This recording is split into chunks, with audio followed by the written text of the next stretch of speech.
Hello there, my lovely Legionnaires. How are we doing today? We're here, we're drawing more StreamLoots cards. Cards. And I'm complaining about Dragon Age again, because I hate this fucking community. Yeah! God, it's so fucking funny. I can't get over it. It's living rent-free in my head. I was talking to Justin. Oh no. I was yelling about, specifically that horrible take about the fucking crows. Oh, yeah. And I was yelling about that because it sucked and was stupid. And he's like, how is it that your fan base is like a quarter of the size, but has just become Star Wars again? And I'm like, I don't know. I hate it here. That's literally it. The plan at some point is to make a video about the DA community specifically, separate from the video about how my decisions have... Well, I do want to make a video about Anders, but, like, also I want to make a video about, my Thetis.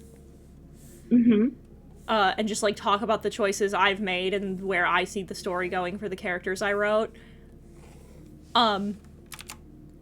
But, like, I hate this fucking community sometimes. Yeah. I swear to God. Dog, the racism in this community is crazy! It's literally crazy. Like, chat, have no clue. The amount of, like, people have been chased out of this fandom before. People of color. People who, like, were minding their business, staying in their lane. And, like, we've talked about this. Like, the weird proclivity for white women in this fandom to say and do and ignore horrible shit in character, and then talk down to minority voices, specifically because they want to defend their blorbo mediocre white men, is fucking horrifying. Yeah. No, you know what the best metaphor is? As sad as it makes me to say? Dragon Age is to white women what Star Wars is to white men. No, you're exactly right. Like, it's literally it. I have to listen to motherfuckers with their whole ass be like, no, Alistair isn't elfy enough. And then we sit there and look at them and go like, alright, babes, first off, eugenics talking point. Second of all... Oh my god. I'm still so mad about that. I'm so mad about that. Chat, there was a fucking creator on TikTok who were like, no, based in Dragon Age, let me explain. And then they were talking about how, like, oh my god, I don't want to look at the video because they genuinely piss me off so much. But, like, they were talking about how because there aren't any, like, named half-elves, that half-elves don't exist. When there are. Setting, when there are, when one of the fandom's, like, favorite characters is an elf, that of course, or is a half-elf, that of course being Alistair of Alistair fame.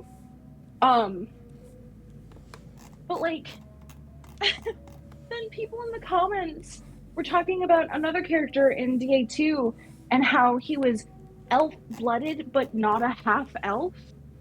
And it's like, my sister in Christ. What the fuck do you mean by that? I can't. Quickly. Am I allowed to make a slightly inappropriate joke?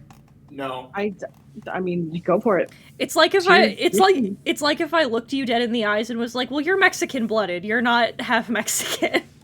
You're Mexican coded. That's insane. That's, like, insane. Yeah, I can't. You have Mexican hardware. It's literally, like, wasn't there a whole thing? I'm so sorry in advance. Wasn't there a whole thing during, like, World War II about how, like, the Jewish population, or the German Jewish population was, like, if they had even a little bit of, like, God, I don't know what I'm saying, but it sounds like a Nazi talking point. It feels like a Nazi talking point. Why the fuck are we having this discussion? This is eugenics. This is actually eugenics. And this is what I'm talking about. It's like, motherfuckers will Man, I love mixed racism. Catering to my type is based. God. I agree. Or like I agree, Aether. like another one that gets me, like I sit here and I think about this regularly, is the girlie who with her whole chest was like, I don't know why the community keeps saying that Solus is racist, and then there's just the fucking clip of Solus telling the fucking Cune elf that he was better off enslaved than in the Cune, because God forbid people have a collectivist society. Which is even crazier, because Solus is all about freeing the slaves, chat. He's so into the concept of abolishing slavery. Why is he suddenly advocating for it? No, he's like, but slavery's better. So I see that I've come in at making fun of Solus like we do every day ending in Y. Well, we're yelling about the community, because the fucking DA community sucks nuts, and I'm so fucking tired of it. Yeah. I've also... Can we backtrack a little bit? Oh yeah, sure, go ahead. Sorry, just for a moment. Another thing about... I'm so mad about it. I'm so mad about it. The other thing, like, in the comment section of that video about half-elves not being real and how this person would adjust elves to be, like, half-elves and whatever. Half-elves aren't real, they can't hurt you. Yeah, no, that was, like, literally it, too. But, like, someone in the comments was talking about, oh, wait, but the books, like, establish Alistair is being in the calling. Oh, I love this. It has me so genuinely heated. Someone was like, yeah, that was, like, retconned in, actually. Like, after the Stone Throne and Origins, it was retconned in. The writers didn't really communicate with each other that well. Cat? Which is so funny because... Oh my No, God. I can't. No, he didn't. He didn't. Okay, I found the comment. With Alistair, it's not even a reason. The calling was written as DAO was being developed. More is a matter of writers not communicating and trying to cover it up very clumsily. No, they weren't. Ah, yes! He wasn't communicating. David Gator, author of The Calling, was not communicating with David Gator, lead writer of Dragon Age Origins. David Gator, author of The Calling, was not communicating enough with David Gator, lead writer of Dragon Age Origins, and David Gator, the writer and creator of Alistair. These people do not know what they're talking about. They don't know how to fucking read. I'm so genuinely mad about this. Mortiz, can I make a very nice platonic comment towards you? Yes. You're so hot when you're going off, dude. So true. I love listening to Mortiz lose it.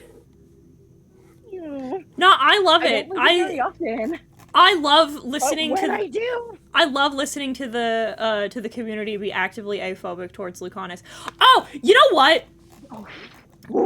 I'm gonna lose my fucking mind. Here's where Heaton loses her fucking mind. Yeah, chat, we have time today. If I have to listen to one more fucking dumb bitch be like, I don't know how I feel about adding information in after the fact and letting them JKR their way. Fuck you. Because, like, the thing that pisses me off, specifically about this instance of this, is people are saying, like, oh, they're, like, JKRing information about the game in after the fact, like Lucanus' sexuality. Do you remember? It's like, gang, I'm gonna hold you by the hands so gently when I tell you this. A bunch of Lucanus' shit was cut, and Mary Kirby was fired!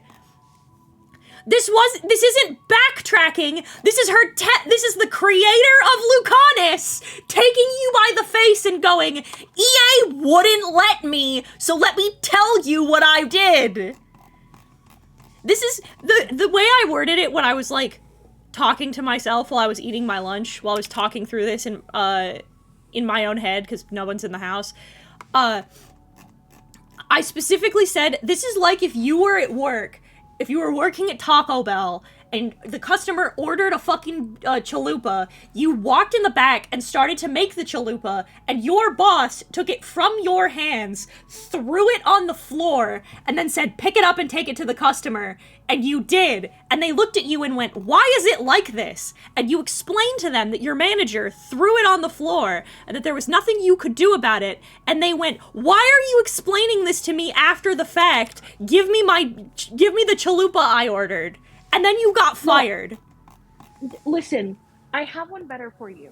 Because Mary Kirby was responsible for Lucanus, right? Mm-hmm. So she was doing a lot of the writing, and a lot of her writing stayed in-game.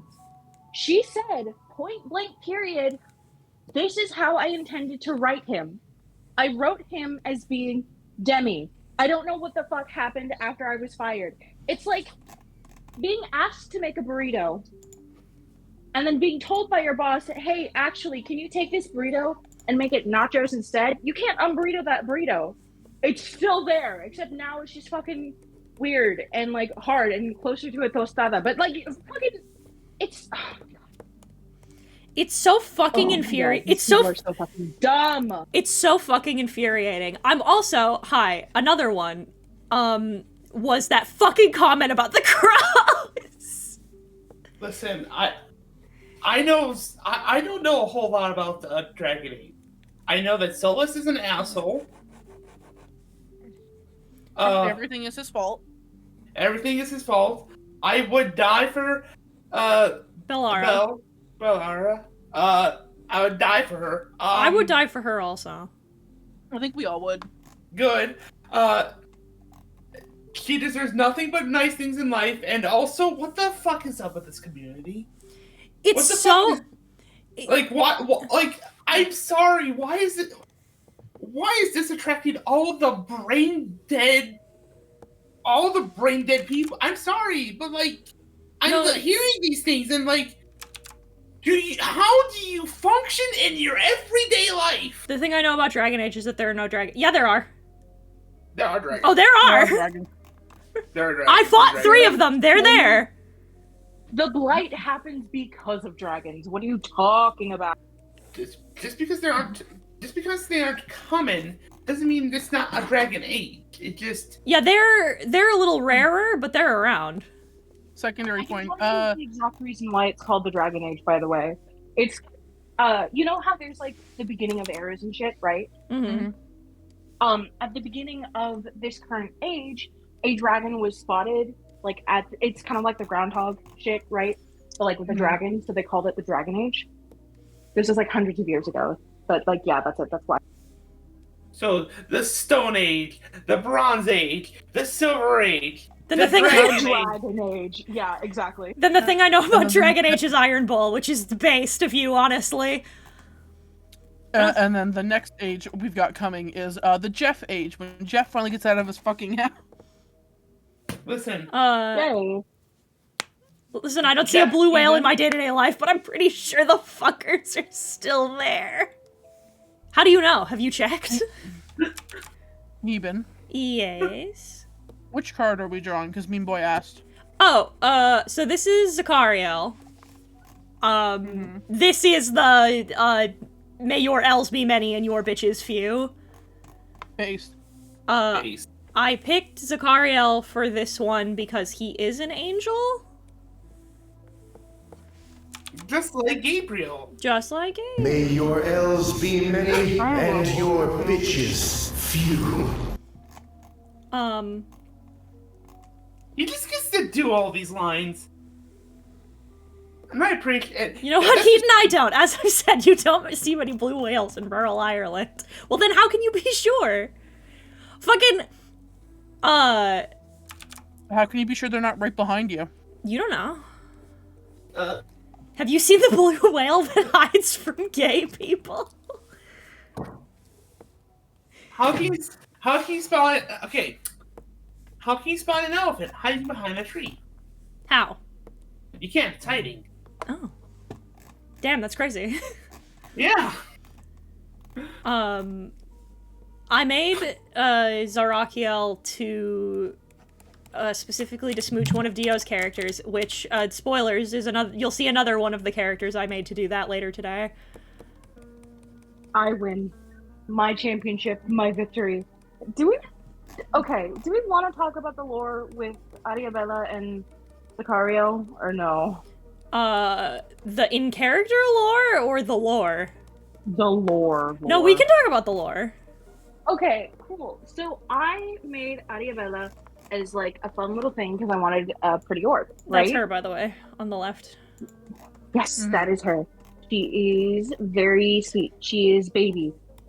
Fun fact, they were actually in a throuple, her, Sicario, and another character from He Who Shall Not Be Named, but like we know who the fuck he is.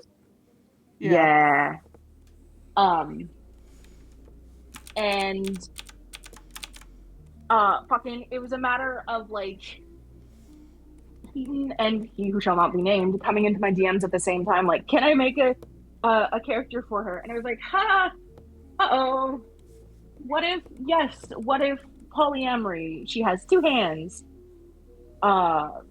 And she did. She does. She had 2 hands, and now she only has both hands firmly on Sicario's. He's baby boy. The in-character lore is that she's a cleric, yeah? A nun of some variety? I was under the distinct impression that she was some sort of wizard. I mean, look at the cross bangle on the waist. Well, I don't remember if she's a if she's a cleric or a paladin. She's a cleric. Okay. I was gonna say, because I know she's a nun of some sort. The bit was that... I mean, look at all that metal. Clearly it's a druid. The bit was that Sicario is an angel of her god. And he got a little fucked up and got stuck in the mortal realm for cough reasons. Me too, man. Me too. AKA Heaton hasn't decided yet.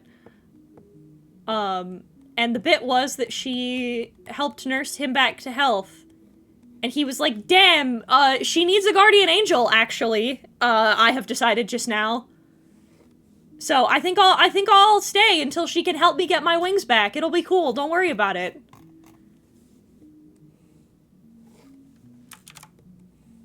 And now he's just here and protecting her from all of the horrible things in the world. Because baby man. Okay, listen, hypothetically, if I were to get into Dragon Age, where would I start? 2. Hold on. I've said this before, and I'll say it again. Listen. No, you're wrong. You're fucking wrong. You don't start with the games, you start with the books. Listen, if you want to start with, like, all of the lore, you should start with the books. I agree with this. However, I know that that's not what you asked, so I'm giving you the actual answer. Okay. I'm gonna look up gameplay of Origins, and if you think you can handle that, I recommend starting with Origins, as that is the first game in the series, and that is important to the rest of the lore of the series. But if you can't, you can find a breakdown of, like, the story beats and shit, and then you go to 2. Start with 2. Start with 2. Oh, I'm undermining you. I'm the Ocelot. I'm the Ocelot to Mortis's fucking cause. Start with 2. God. Well, I think 2's a better starting point. A, because fucking Origins ages like fine milk. Mechanically. Mm-hmm. It also, it runs like a double amputee, so let's also not pretend. Runs like a double amputee, jeez. It has a problem with crashing, but there are ways to fix it. And once you do fix it, it's like, mwah, chef's kiss, good to go. The reason why was because that computer was on the older side and it was hooked up to the TV. When it wasn't hooked up to the TV, it ran just fine. Except for the 2 times it crashed. It runs like Jesus fresh off the cross. No, when we were playing over Discord, except for the 2 times it crashed. No, I was talking about that already. Once you fix it, it's good. That was before Start with I found 2. the 6. Start with 2. God. The girls are fighting. The other reason that I recommend starting with 2 is because 2 is a much more self-contained story. You're only in Kirkwall, you only have to deal with shit that affects Kirkwall, and it lets you get a good sense of the setting without, like, throwing a bunch of proper nouns at you. Which, while I love, there's a term for it. Exposition? No, I don't think it's immersive storytelling. There's a term for it, but I can't remember. Where they don't explain it to you. You just figure it out. Show don't tell, or tell don't show. No, there's like a collegiate, like, fancy, there is a word for it, and I can't rember what it is for that type of boy word. Yeah, there's a big boy word for it, but I can't remember. But but it does that, and I like that. Like, for example, I like that they'll just kind of say words at me, and I have to either physically ask the question or just kind of figure it out via context clues. I like that shit, but I know some people don't. No, I know, that's why Origins doesn't bother me. Oh, so wise. Okay, yeah. Yeah, but I know for some people that's... Thank you for the follow! I appreciate that immensely. But I know that for some people, they don't like to just be thrown in fucking face first. Yeah. So, like, for example, when I started playing Dragon Age, it's why I started with Inquisition, which was a choice. Yeah. I like Inquisition. I like Inquisition. Inquisition's very good. It's a weird place to start. I don't recommend starting at Inquisition. No, but that's why I recommend 2, is because you still get that, where, like, it throws you in, and they say words at you, and you have to fucking... Hello. And you have to just fucking figure them out. But the difference is that... the difference is that because it's a smaller scope, you get a good feeling, you can bump into walls a little bit and figure it out, as opposed to, like, having people ask you to make decisions about things you don't understand. Yeah.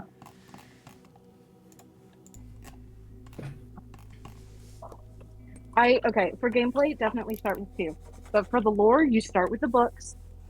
The Stolen Throne, the Calling, then you go to Origins Awakening, and then I think there's another book in the middle of that, and then,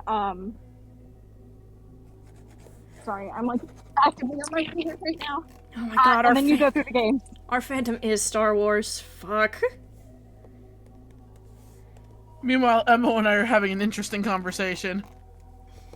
Might just start with 2, but either way, it'd be insanely funny for someone like me to play Dragon Age when my main game exposure's fucking Super Mario. Would this be your first, like, big girl RPG? That'd be funny.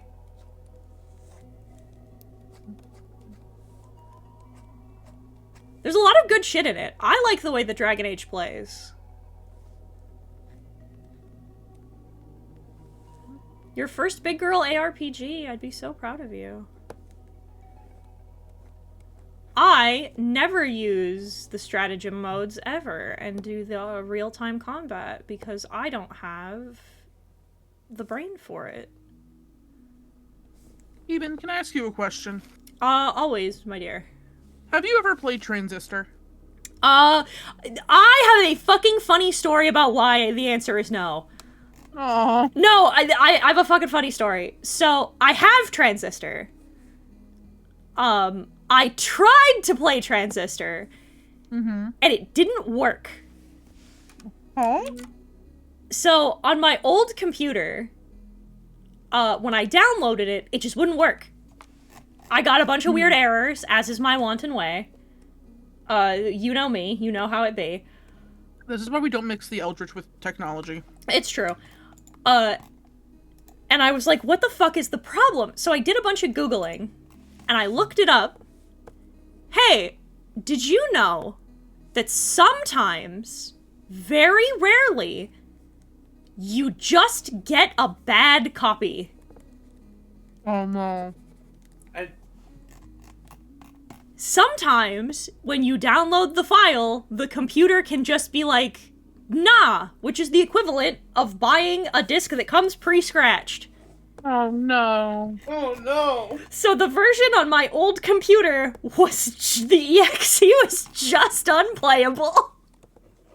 Have you tried recently? No, I haven't. I think it'll be different if I reinstall it on this computer. It should work, but I thought that's a funny story. Because I'm so lovingly pointing a gun to your head and saying, play Transistor, I want you to cry. I've wanted to. It looks really cool. I cry. I've played through Transistor 7 times. And I cry every fucking time. Here for it. Wait, Keaton. Mm-hmm. Do you want to cry more? Sure. Okay.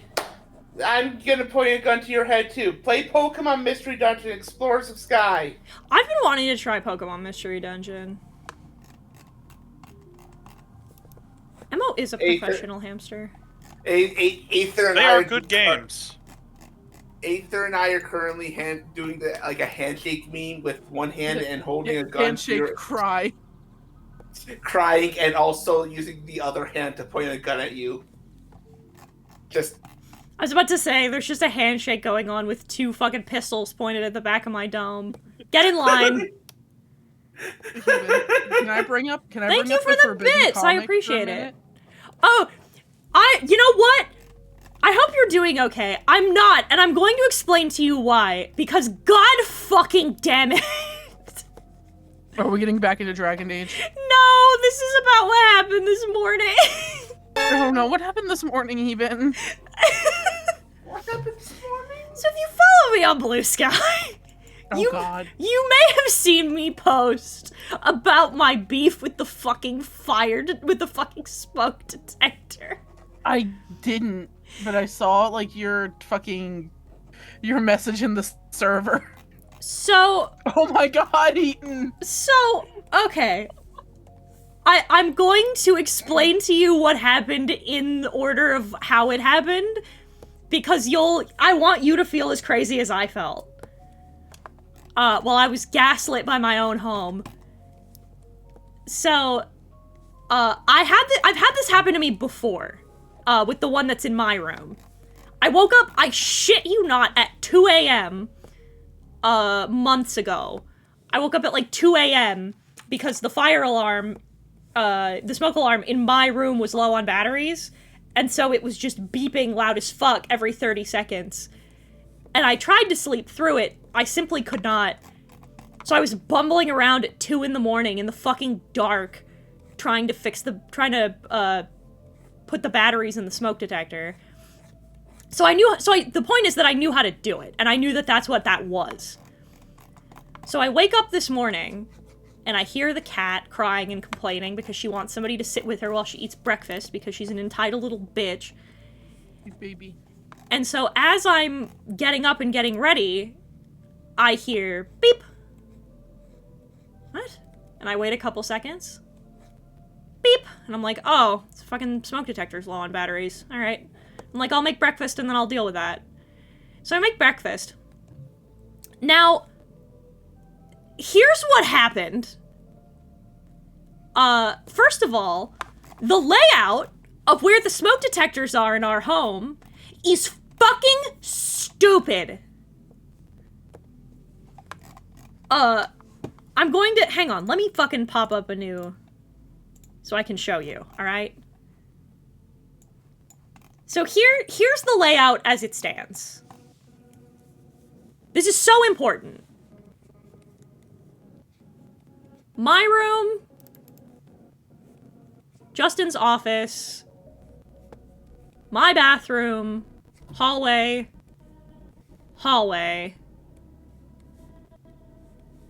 Brooke and Justin's bedroom, Brooke and Justin's bathroom. And then this way is the stairs downstairs. So this is... And that's where I trip and fall and die. Got it. So, first of all, point of order, there are no smoke detectors downstairs or in the 3rd floor office where I work. There's none. There's no smoke detectors downstairs, which I find wild because that's where the kitchen is. Where are the smoke detectors, you ask? Yeah, where are the smoke detectors in your... Why isn't your room closer to your room? We've talked about this. So this is Justin's office. I was moved upstairs. This is my bathroom. Oh, it's just right across the hall. It's like a couple of steps. Don't even worry about it. So you may be asking yourself, well then... Where is your smoke detector in your safety hazard of a home? I'm so glad you asked. There is one smoke detector on this wall right here, inside of Brooke and Justin's bedroom. A good place to have it, right? And then there's another smoke detector that's right here on this wall of Justin's office. Alright. Fine. Totally normal so far, right? Well, except for the fact that it's not in the kitchen! Right? There's also one in my room, which is like 5 feet from that one. There's another one across the hallway from my room. And there's another one on the other side of the same wall! Oh my god. So these are the culprits. Which one was beeping? So, here's the thing.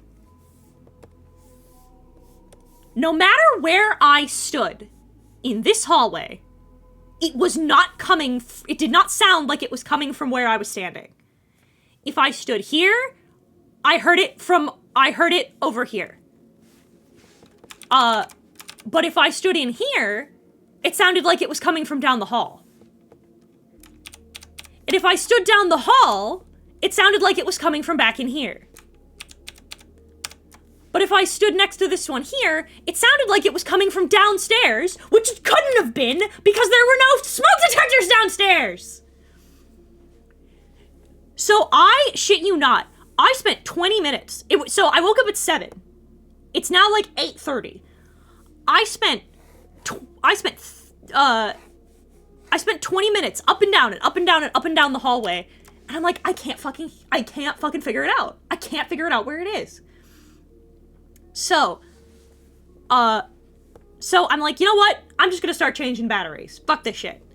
Go downstairs, get the batteries. I changed this one. I'm still hearing it. I changed this one. I'm still hearing it. And I'm like, what the fuck? So I go upstairs. If they're low on batteries, doesn't the light flash? You would think so, wouldn't you? That would have made my life easier. So no, it didn't. So I'm pacing up and down the hallways, and I can't figure it out. It's not stopping. So I'm like, fuck it. I'm just gonna go to work. Brooke and Justin will be home in a couple hours. They're having a date for their anniversary. So I'm like, I can sit through it. It's fine. Right? So I go upstairs. I'm sitting in my office, and I keep hearing it. I'm working for 2 hours, and every fucking 30 seconds, loud as fuck, I keep hearing beep, beep, and I'm like, I'm losing it. So, a fun fact about me and my autism, loud, repetitive noises drive me fucking insane. The big one, when I was back at home, was my dog. I love her to death, but when we were training her, Winnie used to bark all the time, and she'd just sit there and bark, and bark, and bark, and bark, and bark for like half an hour, 45 minutes, and I wanted to kill her. I was like, we're going to Duke, do you want the ball? And I'm gonna throw you down the stairs. I can't keep doing this. It's driving me nuts. It fucking ratchets my anxiety like you wouldn't believe. It makes me so fucking anxious and upset. So I'm sitting here having a fucking nervous breakdown. I finish what I'm doing, and it has not stopped. So I'm like, fuck it. I go downstairs. I get another battery. I'm walking up and down the hallways again. It is at this point that I get on the phone with Dio because I'm having a panic attack. Because I'm overstimulated and I'm having an autistic meltdown. So I've changed these 2 batteries, so I know it can't be these 2. I go to these 3 and I test them. I hit the button that tests them. This one works. This one works. And it can't be this one because I just changed it. So it can't be that one. So I'm having a fucking nervous breakdown. I'm texting Brooke and Justin. I'm like, I'm losing it. I can't find it. I'm losing it. I had to go outside for half an hour and sit in the garage so I wouldn't hear it because I was crying. I was losing it. I was losing my fucking mind. So I'm talking to Dio, and Dio's like, all right, go check for me. Go check. Again, show me where they all are. And I'm like, okay, I can do that. So I do. I walk him down this hallway all the way around, and I see it. So here's the thing. You asked me which one it was. Well, spoilers, it wasn't any of these. I checked every room in this motherfucking house. You know where there's one more fucking smoke detector? Huh. On the other side of the wall I sit next to while I work. So in Justin's office? No! On the fucking 3rd floor. So here's mine and Brooke's office, right? Uh-huh. Here's my desk. Here's the stairs. My desk faces, this wall. So on my right, I'm looking at it right now, on my right is the door. Okay. The smoke detector, the one that was beeping for fucking 3 hours, is right there. Oh. I didn't know that was there. Brooke and Justin didn't know that was there. And you want to know why? Want to know why we didn't know it was there? Huh. Because that's where the stairs start. So I find it, and I stand next to it, and I'm waiting, and I'm staring at it, and I hear it beep, loud as fuck. Chat, I say a lot of things as a joke. I am not too proud to admit, and Dio can confirm, Mortis can confirm, he heard me do it. I punched the wall. I punched the wall so hard, I think I fucked up my wrist a little bit. Heben. And I went, it's you! And so I felt vindicated. I was vindicated. I found it!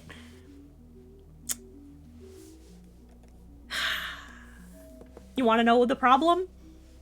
Huh. Here's the wall. Here's the smoke detector.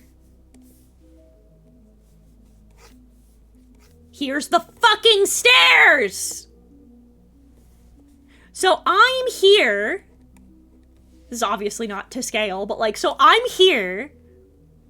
This thing is beeping loud as fuck. I can't reach it! I feel so bad about laughing. I can't reach it! And I can't put a chair or a ladder to get it because it's right where the stairs start! This entire thing sounds like a Looney Tunes bit.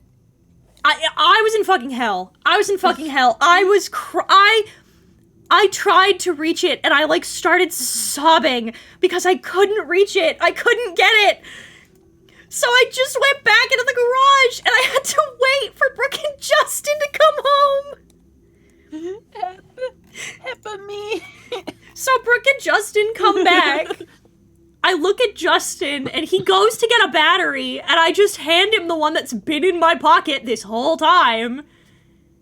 And I'm like, it's up here, please. And thank God Justin's tall enough. The one time my fucking long-ass arms fail me. So I hand him the battery, and he reaches up, and he puts the battery in. And I shit you not, he puts it in, he clicks the button, he runs the test, and it makes the loud screaming beep that it does to test to make sure it works. And we stood back, and it fucking beeped. Oh my god. And I wanted to cry. And then we stood there, and I timed it on my watch to make sure, and then it didn't beep another time. It beeped one more time to spite me! Oh, no! After that, it has not beeped since. I wanted to lay on the floor and cry. I come bearing an announcement from one MO. Yeah. They now own Dragon Age 2. Fuck yeah. You'll love it. Also, they have collapsed in a fit of hysterical laughter over the story, and they feel very bad about it. No, you can laugh. It's very funny. It's so fucking... I've said it before, right? Missile launcher. Like, I've said it before, right? Like, my shit is so horrifically unlucky. I can't do anything about it. I have, like, the worst luck known to man. I don't know what I did. I kicked the shit. It's also, like, whoever installed those smoke detectors installed them with the express purpose of killing someone. If not by smoke inhalation, then by a fall down the stairs. It's so true. I can't... Like all the other ones, this is the thing, right? All the other ones in totally normal spots. Totally normal spots. And, like, even having one by the stairs wouldn't be bad, but, like, its position is so bad. Having one at, like, the bottom of the stairs would be really good. Yeah, having one at the bottom, or, like, having one that's, like, the wall that you meet when you go up the stairs before you turn into the office would be the perfect place to have it. So that way it's still up there, so if people are upstairs, you still get the fucking shit. But, like, I hate it. Why the fuck is it like this? Why the fuck is there no smoke alarm in our kitchen? That's the thing that gets me. You have a smoke detector. I'm sorry. The smoke detectors in your house are a death trap. Beep. Beep. How the fuck? Beep. I keep talking about how, like, I keep seeing the TikToks of people making the joke about, like, being... Beep. I'll beat you both up. But the jokes about, people playing video games and hearing the smoke detector go off in the background. And as somebody who spent, like, her entire morning having to listen to it, how do you have the fucking wherewithal? Like, how do you fucking do it? I think, so, a lot of people, just after a while, completely tune it out. How do you get to the point where you turn it out? But those people are normal. How do you... It's like... Emo, no! My favorite was, somebody was talking about... This is something that, this is a horror thing. That somebody pointed out to me once that I can't unthink about. It's just a horror concept that sticks in my brain. The horror is the smoke detector. Anyway, continue. Well, there's certain sounds in your home that you just kind of learn to tune out. Like the sound of your refrigerator humming, the sound of your air conditioner kicking on and off. But the one in this particular instance was the sound of a clock.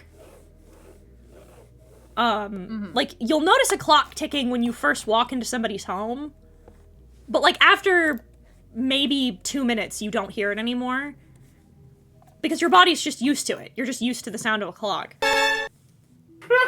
But the bit was... The thing that they were talking about in this instance was that...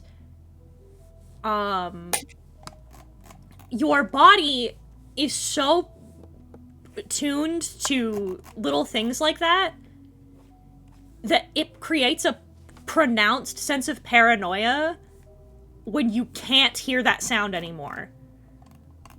But because you've learned to tune it out, it'll freak you out.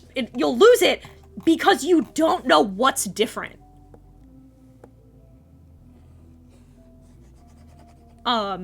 you're just so used to it that you'll feel that there's an absence of something. You'll feel like there's supposed to be a sound. Something isn't working. Something's off in the house, but you can't figure out what it is because you're so used to it. You don't, like, count it as being a regular thing in your home. Mm-hmm. So I think about stuff like that a lot. It's why, like, it's also why, like, okay, I want you to think for a second about how, you know how, like, in horror movies, especially, like, haunting movies, how there's always the period of time in which the ghost is just moving shit around. They're just, like, picking stuff up, or, like, there's a chair someplace it wasn't supposed to be, or whatever, right? A lot of people, aka shitheels, who critique horror movies are like, well, why don't they just do something? Why do they just move shit? Like, what? Is it just pranking people? Now, I think that's stupid critique, because I want you to think for a minute. You've closed up your house before you go to bed. Your doors are locked. Your lights are off. You're climbing into bed. But you know, you're laying around, you're playing video games for a little while before you go to bed. And you're like, damn, I could really go for just one last little snack before I go to sleep. And so you go to get your little snack, and you go downstairs, and you turn the lights back on to get your little snack.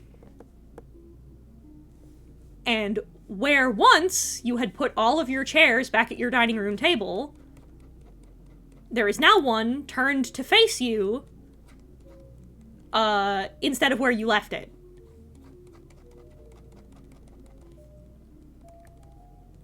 You can't... There's something profoundly unsettling, and people, like, discount it, right? Because it's not a physical threat. And I think that's a mistake. Because the idea... because this idea of somebody being in your home, moving your shit, and you can't see them or perceive them, is horrible. It sucks, because you can't... Like, it's your space. There's something that always profoundly unsettles us about the idea of somebody just kind of vibing in your home who shouldn't be there. That's why, the fucking Manson family, what they would do is they'd break into people's houses and they'd just crawl around at night. They'd just hang out. They'd just walk around your house while you were asleep. Move your shit. Eat your food. Wouldn't do anything. Wouldn't take anything. They'd just exist in your home, and then you'd wake up and be like, where's my furniture different? The remote didn't go here. What the fuck is happening?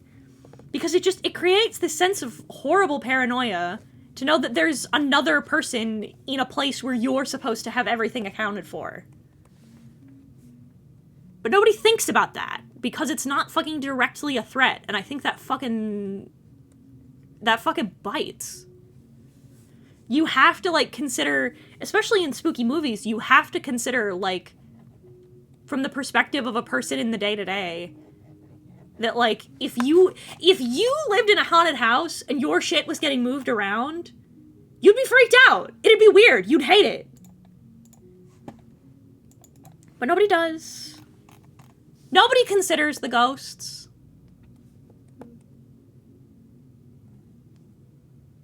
That's a weird rant. I'm sorry. No, you're fine. That was kind of based, actually. Yeah, it's little stuff like that. It's why I don't listen to a lot of horror critique anymore. Is I feel like a lot of it keeps coming back to the same, like, 4 or 5 talking points. And I disagree with most of them. Oh, also, speaking of horror critique, and speaking of hot takes, as a forgetful bitch, it's like I'm haunting my own house. It's so true!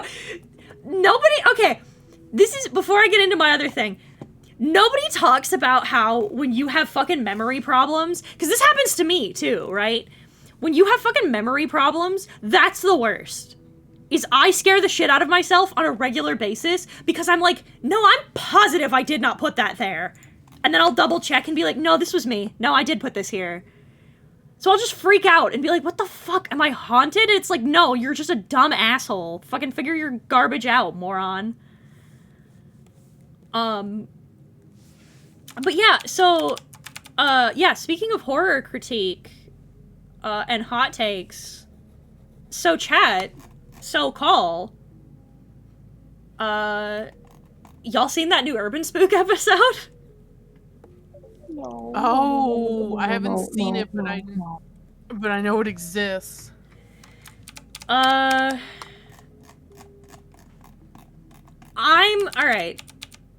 I'm thinking about making, I'm thinking about making a follow-up when the series is over.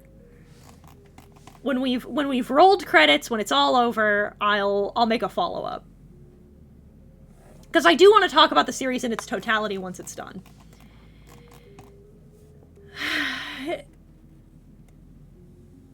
I'm gonna give credit where it's due. Because one of my main critiques was addressed. Props to Urban Slug, it is no longer a fucking slideshow. I did see that. I saw the recorded footage. That's actually really impressive. I refuse to, like... my integrity will not allow me to dismiss the hard creative work of somebody who is genuinely trying, and goddamn, that's cool as fuck. I can't even lie. The fake hand cam footage is actually kind of sick as hell. I gotta go. I have an obligation to help an associate kill some fucking squids. Go for it. Have fun. Off to hell diving. Off to hell diving. We should play again soon. So yeah, I'm a woman of my word. I'm a creator of integrity. That visual upgrade is actually pretty impressive. Good shit. Because, like, some of those, I know how... Some of those, like, intellectually, I know how they did it, or at least I think I know how. He probably did it via, making just really large paintings and then emulating, like, camera shake as he panned around them. Mm-hmm. Which isn't any less impressive, because, like, emulating the camera shake is actually kind of tough. So it doesn't make it less impressive, I'm just saying I think I know how he did it.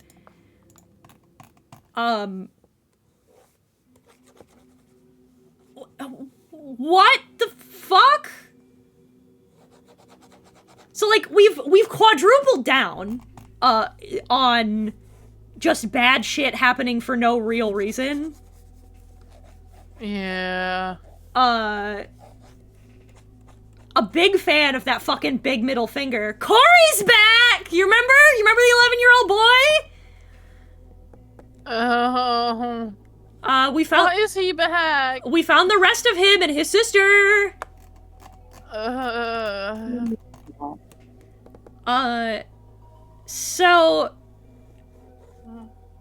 Surprise, that element of that has not changed. So, are you saying we got Corey in the house? Ugh. So... He's in the I'm house sorry. and on the walls and in that barrel and stitched together with his sister and... Well, he and his sister's other halves are stitched together and in a cage for whatever reason, but that's neither here nor there. Yeah. So...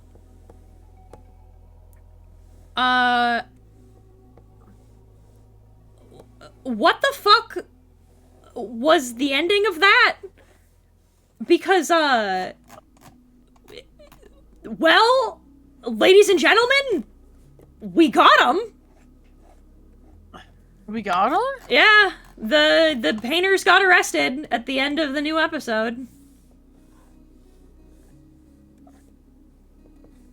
I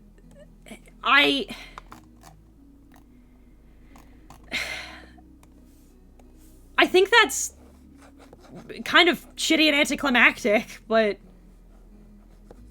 I guess. I sure do suppose, huh?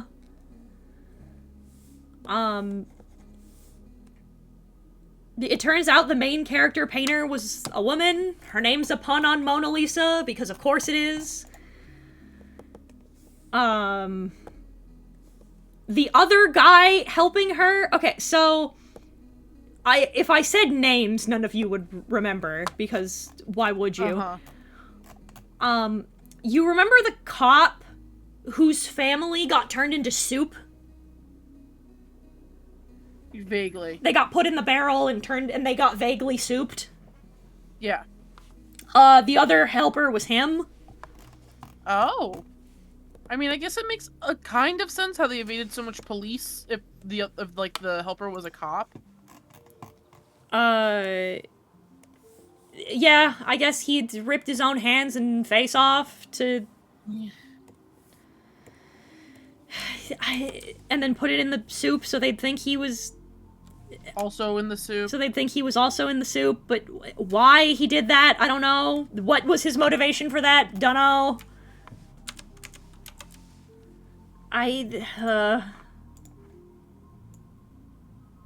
Listen, man, I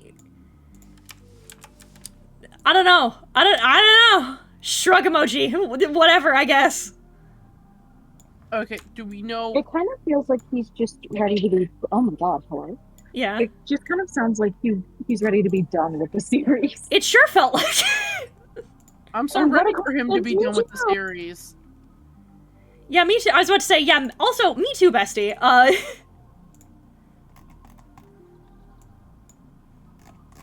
But then again, he said multiple times that he does not want my autistic furry takes. Anyway, I'm Yeah. sorry.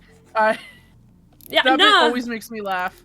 No, you're, for your fucking autistic furry taste, it's fine. Yeah. I don't know, man. I don't know, man. My expectations were low, so I was admittedly a little blown away that there was, like, handheld camera footage. I was like, oh, damn, we actually doing shit now? It's crazy. That's fucking crazy. God, he stepped up a little. He stepped up the single step that we wanted him to. I'm so glad that your shit isn't a fucking slideshow you could get off DeviantArt anymore. Based of you, honestly. But, like... Little do we know, Urban Slug has been in the chat the whole time! What? Damn, that'd be crazy! That'd be wild!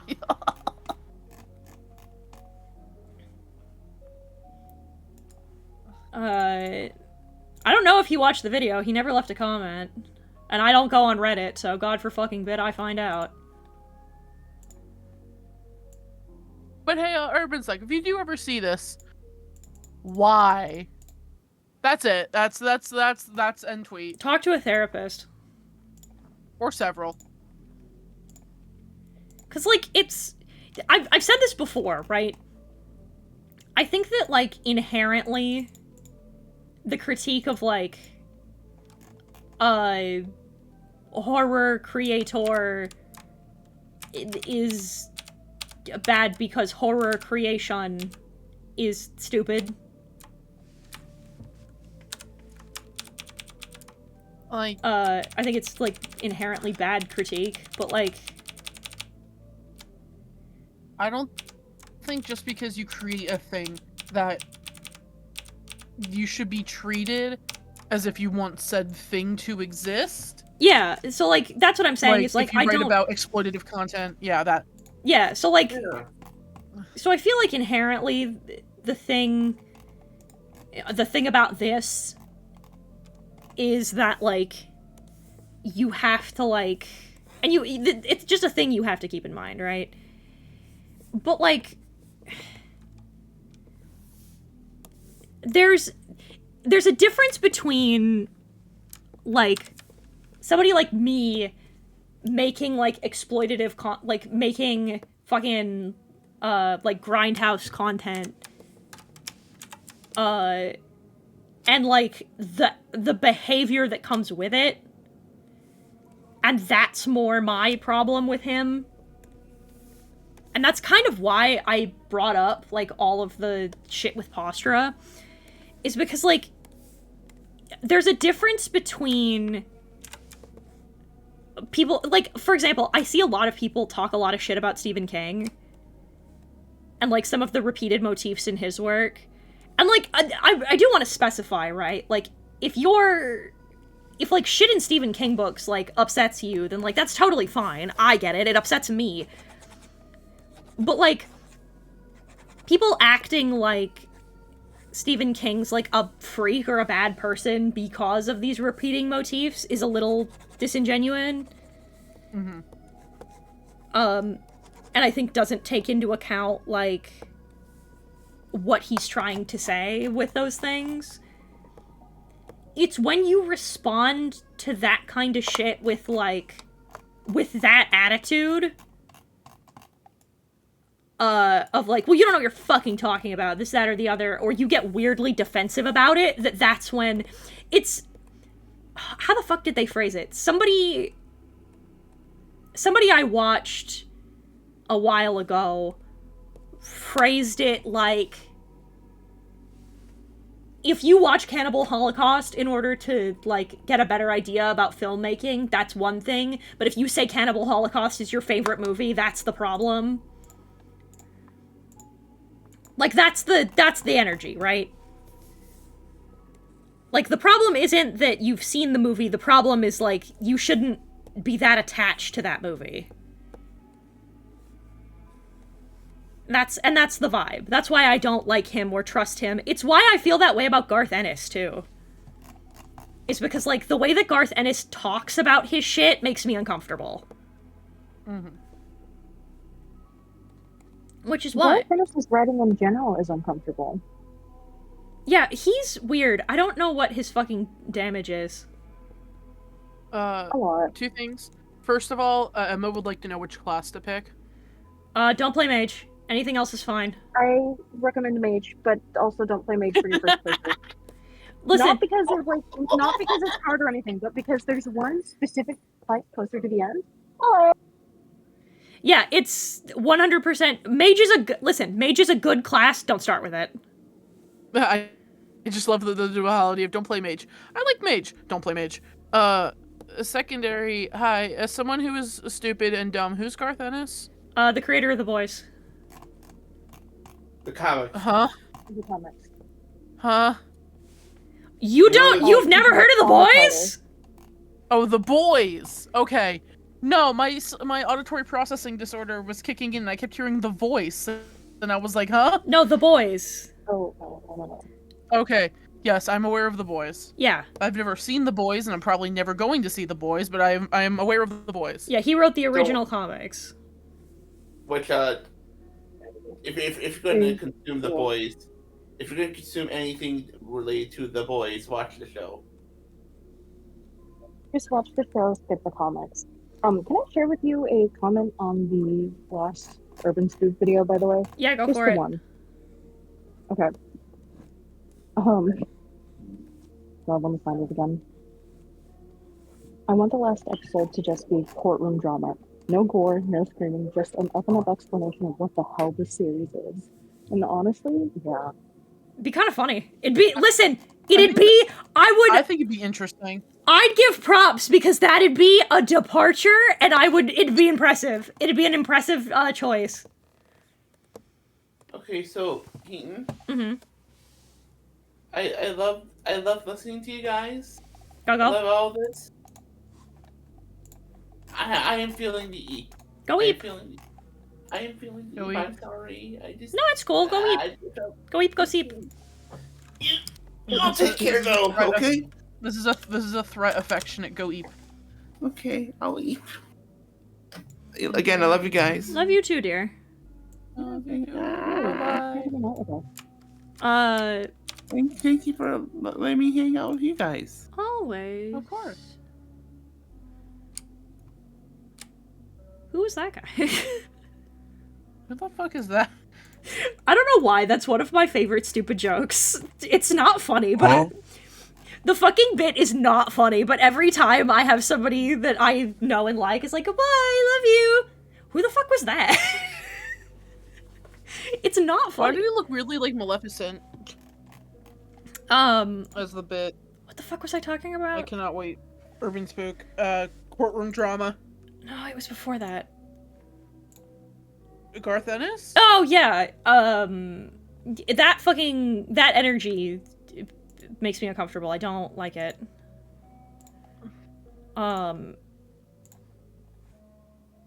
It makes me feel a type of way when dudes are, like, overly protective of their right to do and say horrible shit.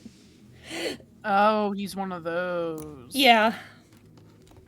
Alright, that's all I need to know, thank you. I'm talking about the profound states of the human condition. Shut up! Okay, I'm sorry. Circling back to Urban Spook again, I fear there may be a supernatural element to this based off the ending of the body cam footage. There legally has to be, because if he expects me to believe that this was all done by a physical, normal human being, I'm gonna lose my fucking piss. There's no way this was done by just some chick and some dude. No, like No, you don't understand. She's Spider-Man. She climbed up a wall carrying enough wax to cover a human being completely 4 times and climbed up his drain pipe with it. This was a totally normal person. I don't know what you're talking about. What do you mean? Slug, you have a better chance of convincing me of several other things. You have a better chance of convincing me of aliens, dog. I don't know. Okodun said they were real. Anyway. Very separate point. I don't know, man. Why do we have to bring back Corey? Let the kid die. Yeah, the least you could fucking do. The least that you could do is just let that kid die in peace. Actually, no, the least you could have done was not bring him up at all, but we can't have that. Oh, I remember the fucking thing I was gonna say. I was gonna talk about, because I was talking about, like, when people dismiss shit like that, it makes me feel a certain kind of way. I was gonna say, I don't have a lot of beef. It's gonna be a wild sentence, so you're gonna have to let me finish the whole thought. I don't have a lot of beef with Vivzy Pop as a person. There's a couple of business decisions that she's made that I, quite frankly, don't like and I think are very gross. But, you know, capitalism's capitalism, whatever, I guess. But the one thing that really bothers me, something she said that just kind of doesn't sit right with me, is when people were critiquing, fairly recently, people were talking about how, about a choice that I think was really fucked up. I think that she made merch of, Angel and Valentino. Oh. And people were upset about it, and I think justifiably so. Yeah. I think trying to make, like, cute, buyable merch of a victim and their rapist is not appropriate. Especially in the context. I've seen the prints, and I think that's gross. I think that's gross and weird. But I didn't wasn't a big fan of the voice actor's response. I think it came off as very dismissive, but not too bad. If nothing else, came off a little uninformed. Her response, though, bothered me. And I couldn't think about why for a while, but now that I've kind of sat with it, I figured out why. She responded to that sentiment because a lot of people were talking about how this was inappropriate, about how she shouldn't have done it. And she was talking about how other victims who've seen the show have talked about how angel dust has been empowering for them. And I don't like that answer. And, like, you can... If I'm being too sensitive, you can say so. Because maybe I am. But I have... This falls into that same line for me. Because, like... I think there's something inherently wrong with... Instead of trying to deflect the criticism the right way, vis-a-vis, like, talking about the dynamic that you wrote, trying to explain it, trying to, like, you know, trying to clarify the issue, I think responding to that issue with,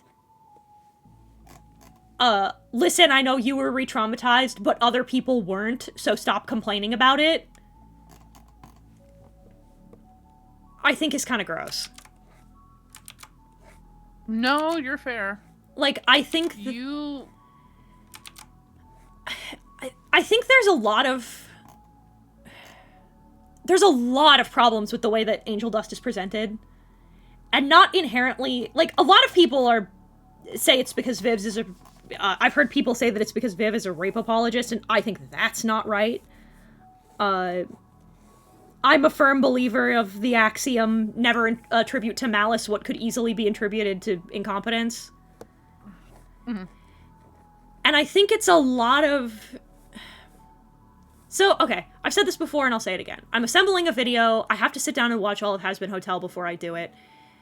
But, I have the thesis point of that video, of most of my problems, boils down to some permutation of Viv frequently wants to have her cake and eat it too. No, for sure, for sure. And I don't... And I think that's the problem. The problem isn't that Vivzy Pop's a bad person. The problem is that Viv wants to have her... her funny Steven Universe show where she talks about, like, Steven Universe-esque show where she talks about, like, heavy topics, either a little veiled or very veiled, through the lens of her characters, which I don't think is inherently a bad thing, but the problem is that when you juxtapose it against, comedy and set piece, and you don't accommodate said comedy or set pieces or world building or tone around those things become very muddled and not well structured, and a good message gets lost. And I think that's... And I think that's the problem. I think because a lot of the times I think I can count on one hand the amount of things that I would tilt my head at a little bit and be like, I don't know how I feel about that. But, like, but most of it keeps coming down to some permutation of you didn't think about how these two sentences would interact. And there needed to be someone on staff who tilted their head and was like, you want to think that metaphor a little bit further through? But, like, even if you have someone like that on staff, what's the chance of actually listening to them? It's true. It depends. It's... I've also seen a lot of, like... It's tough. Because, like, I don't want to... Because there's a lot of things in Has Been that I like. It Has Been and Helava have a couple of really good, solid things that I think are very interesting. But I just feel like it's very... It has a very... It's just not thought out. Like, somebody said it, I don't remember who, so, like, don't quote me, but, like, but I remember somebody saying that they were talking about it in relationship to Zoophobia, the first comic. And they said they can tell that Has-Been is the second draft of Zoophobia. And yeah, you can. You can super tell. Which isn't a bad thing. That's not to be, like, dismissive or a problem, because, like, iterating on something is great. But the thing is that we went from something that that had a very loose setting so that we could do all kinds of shit and say all kinds of things and go all kinds of places, to something with a much more rigid setting that has rules and laws and things we need to accommodate for, but we didn't accommodate for that. And you can tell. It's, like, I think a lot of the problems would be solved with a second pass on the world building. And then I think you'd solve, like, 75% of the problems. The other 25% of the problems you just fix with having more voices on writing staff, I think. Or a PR manager. Yeah, like, I think... because I think a lot of it just keeps coming back to, like I said, it keeps coming back to, I want to have my cake and eat it too. And you just kind of can't. Like, there's things and topics and set pieces and tones and things that you want to handle that would be great, but that don't mix well, and that are hard to mix well, even for people who are very skilled. For example, I love Dragon Age. Dragon Age is great. You've heard me talk about how much I love Dragon Age constantly. But, like, for as good as I think Dragon Age is, there are certain more serious set pieces that kind of get fumbled and muddled and changed because of the opposite problem. Because there's a lot of different writing voices, you know?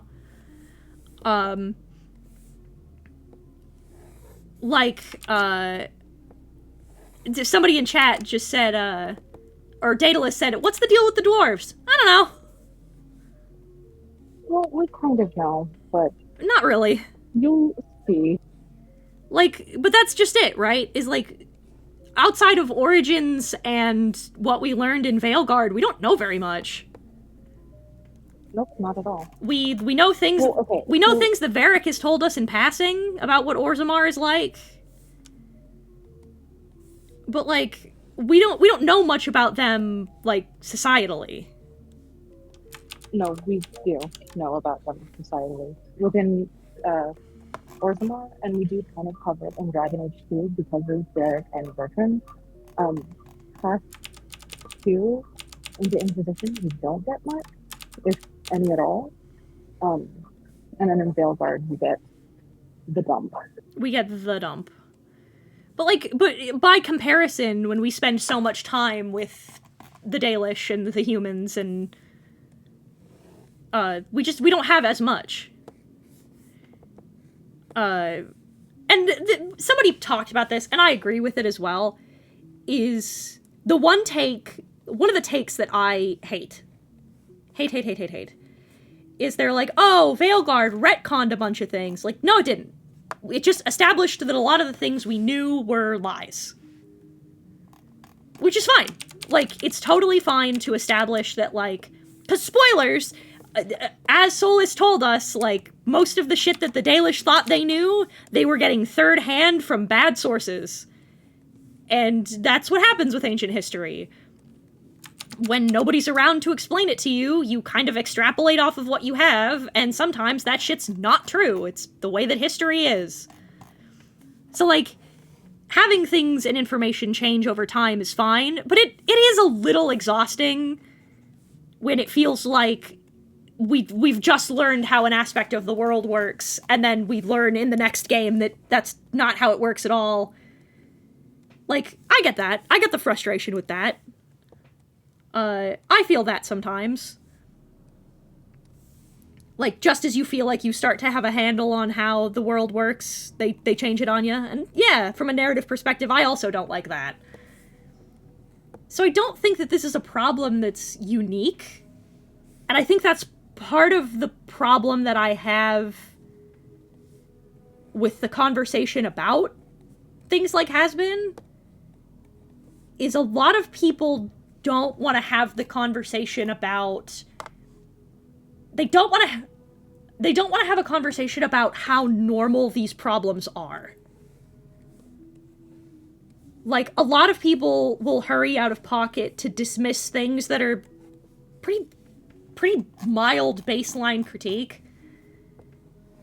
And I think that that's done a lot of detriment to both the staff and to Viv.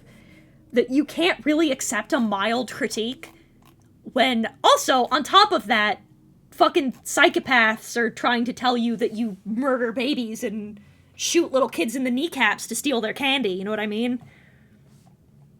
Like, nobody can be normal about the discussion of this goddamn thing, and that's ruined the discussion of the goddamn thing. Like, nobody's allowed to have a base normal take, because on both ends, people are so psychotic about it. Half the fan base is... A quarter of the fan base is so violently against everything Viv ever does that if you say that you don't think it was attributed to malice, they'll beat you with sticks. But the other quarter of the fan base is so violently pro-Viv that if you talk about how you think this could have been written a little better, or this public statement could have been worded a little bit cleaner, they'll beat you with fucking iron poles. There's no winning. There's no winning, and it doesn't help anybody. Like, we have to have you have to be able to have normal discourse about these things. Otherwise, the thing isn't going to get any better. And that's truly why I think a lot of the problems that people addressed early on with the pilot and with some of the supplemental material that Viv released never got fixed. Was because it became so easy to for both the fan base and Viv and the writing team and the rest of the writing team to just brush any critique out of hand when people are being psychopaths about it.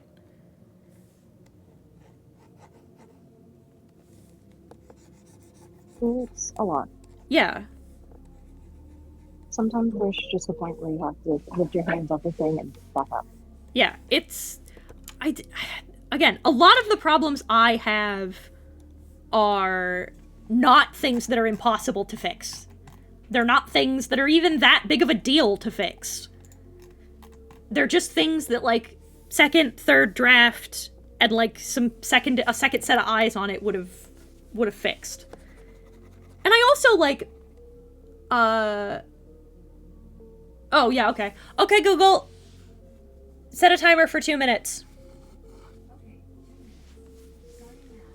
I also think that, like, for the most part, like, in regards to the earlier statement as well, like, I don't think that the people who do relate to Angel are, like, bad people. That's not the point. Like, if you relate to, like, what happens to Angel and you, like, you see some of yourself in it and you find it healing, like, that's fine. I don't have a problem with that. My problem isn't with you. It's with, like, a creator shouldn't be using your experiences to brush off the pain of other people. You know what I mean? Like, that's... You also... Like, that's the thing about it that bothers me. Like, that's the thing about it that's the thing about it that bugs me. Is it's not the statement in and of itself. It's that, like, if you're gonna address the criticism, don't, don't use your audience... Like, okay, for example, right? This was the example I had drafted. Was... So, you know about Alexander.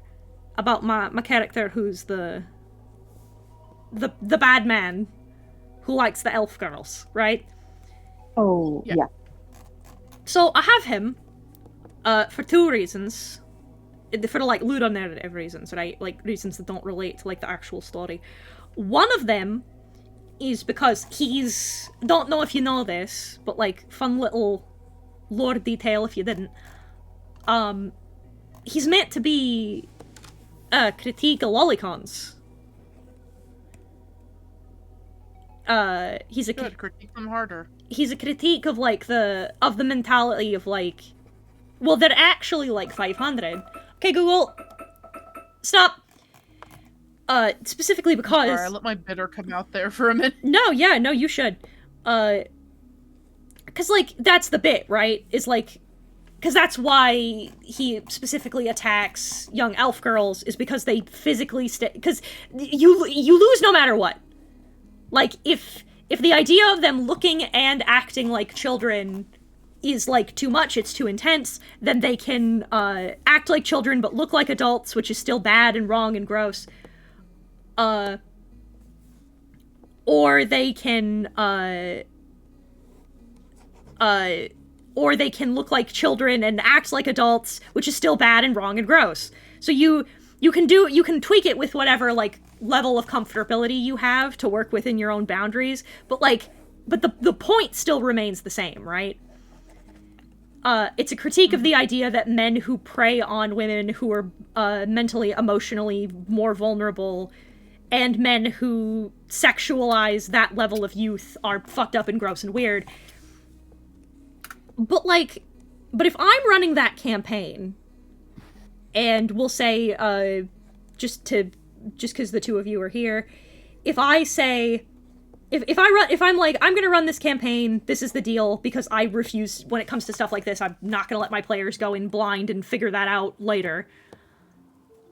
I'll tell them, like, this is the plan, these are the elements we'll be dealing with. And if Aether comes to me and says, hey, I'm not comfortable with the way you've put this together, as a victim, this makes me uncomfortable for XYZ reason, but Dio comes to me and is like, no, this rules actually, it'll be really nice to have the catharsis of, punching a pedophile in the nuts because of XYZ reason. It's not good for me to go to Aether and be like, well, Dio said it's fine, so suck it up. Well, Dio said it's fine, so you don't... In the industry, what we call fucked up. Yeah, like, you can't... Like, you can't dismiss... People will deal with whatever... will feel the way that they feel about everything, right? Like, there's some things that I, as a victim, find... Like, for example, I like Good For Her movies. As a victim. I find a lot of catharsis in Good For Her movies. But I know that a lot of other victims don't like Good For Her movies because it requires the woman to be brutalized in the first place. And they think that it's, you know, that men writing stories about women being brutalized use these things as an excuse to write those stories with a get out of jail free card. I disagree with that, personally, but I'm not going to tell them that how they feel and their experience with those things is wrong. I don't like this discussion. I think fundamentally, if you're going to disagree with the critique, which she absolutely can, I'm not saying she can't. I'm not saying she can't think that those people's opinions are wrong. She can think whatever she wants, you know? She has more insight into the story than we do. But I think that if you're going to dismiss that kind of critique, and you can't explain, like, the details of it, because, like, you don't want to give spoilers, which is totally fair. I just think there's other ways to have that conversation than to do that. I think if she wants to have that conversation, she absolutely can. Absolutely should. When you write divisive content, you're going to have to. Because you are going to have to deal with a lot of people who have a lot of strong differentiating opinions about the things you make. You have to be ready for that. And Viv does seem to be ready for that. And that's good. That's a good start. It's just a lot of the wording of how she talks about those dissenting opinions rubs me the wrong way.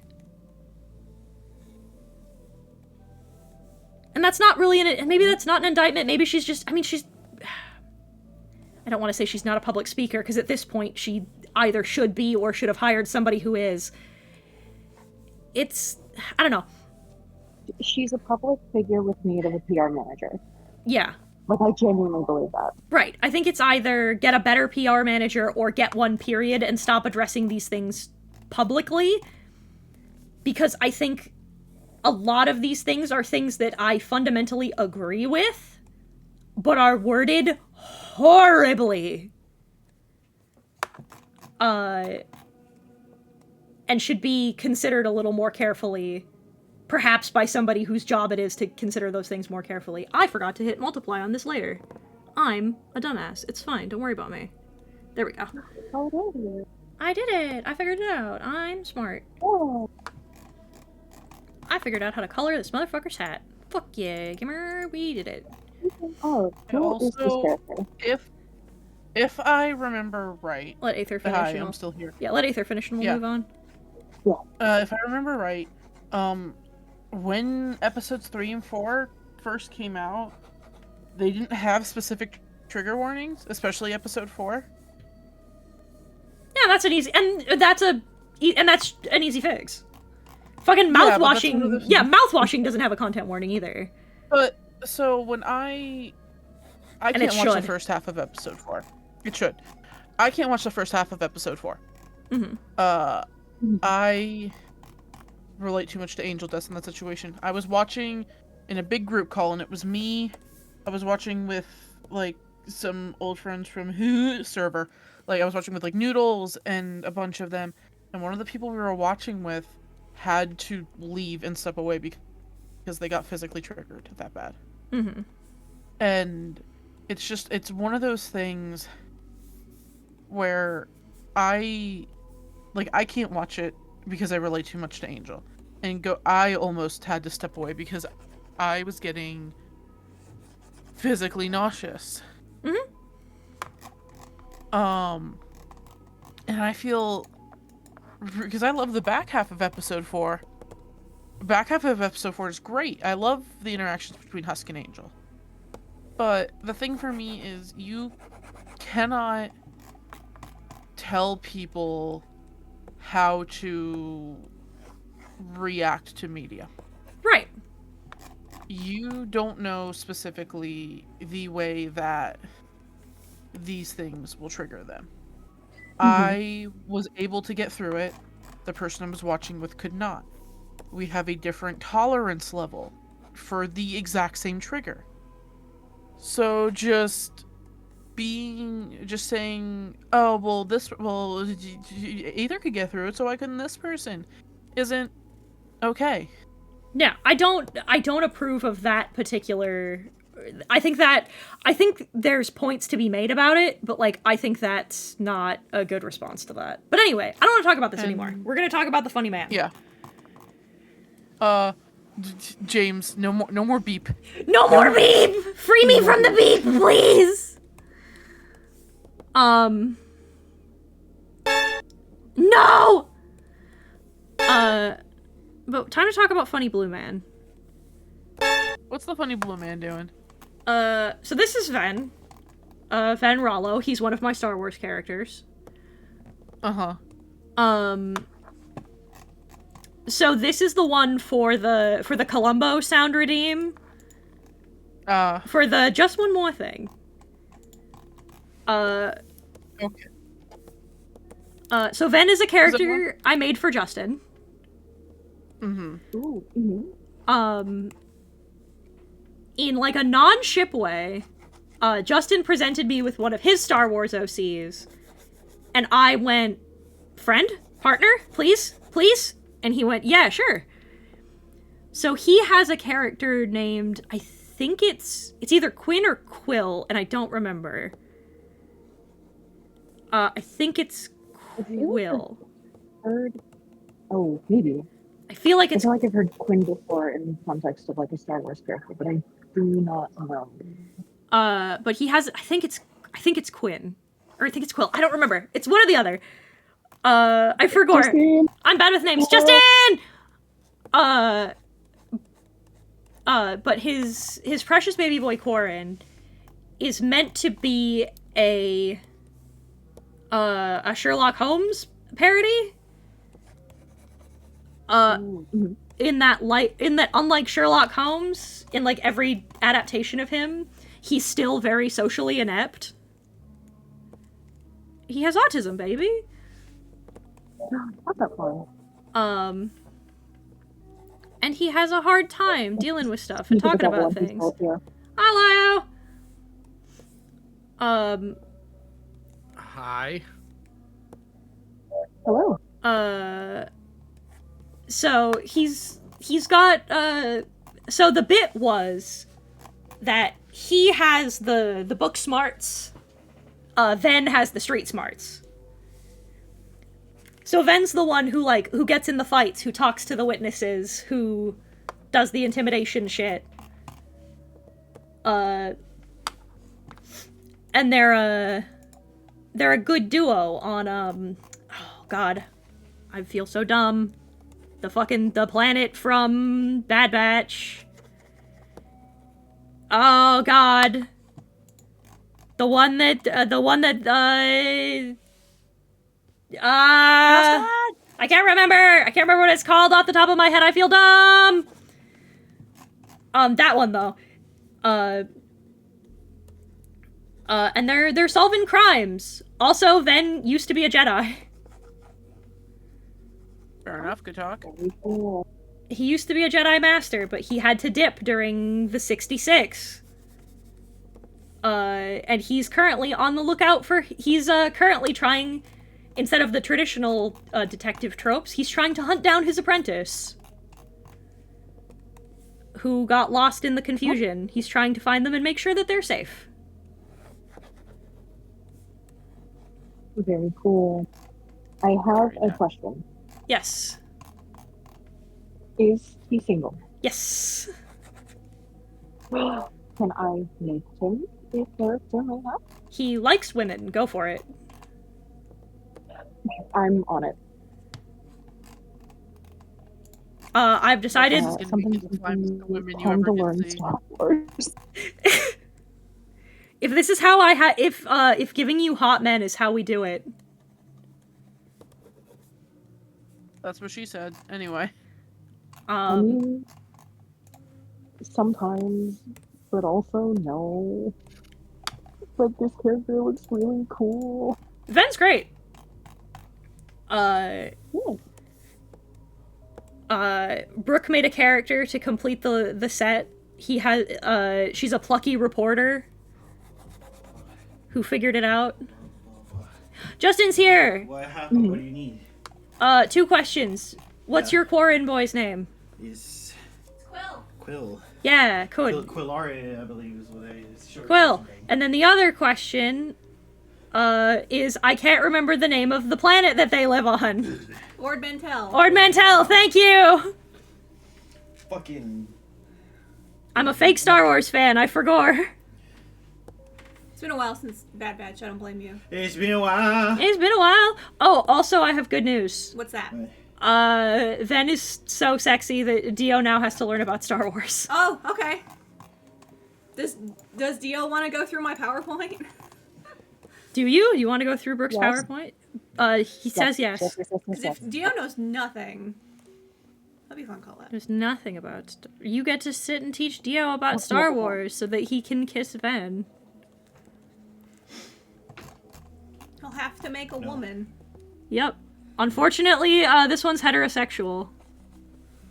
But, Really a fake but worship. yeah. Training it doesn't I just had a funny bit pop in my head because of Watt. Mm-hmm. And, like, meeting Quill and just being like... Oh, yeah, I forgot about Watt. Watt's... How dare! Watt's, the clone that was assigned to... His clone commander. Was the clone commander assigned to Ven, back when he was still a Jedi. And so he finds Watt, and haha, Watson, the funny pun.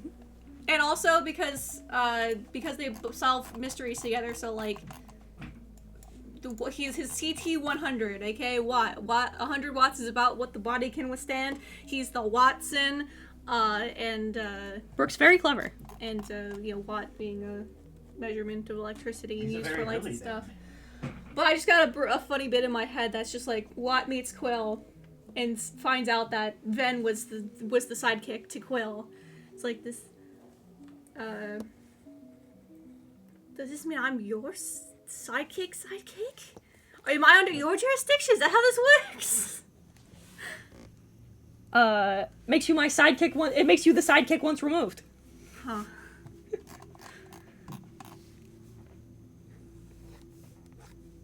You also gotta draw his Padawan. I do have to draw his Padawan. His funny little Moncala Padawan. I have a picture in my head of what he looks like, but I've never... Drawing Moncala's hard. Yeah. Their heads are weird shapes. They're weird shapes.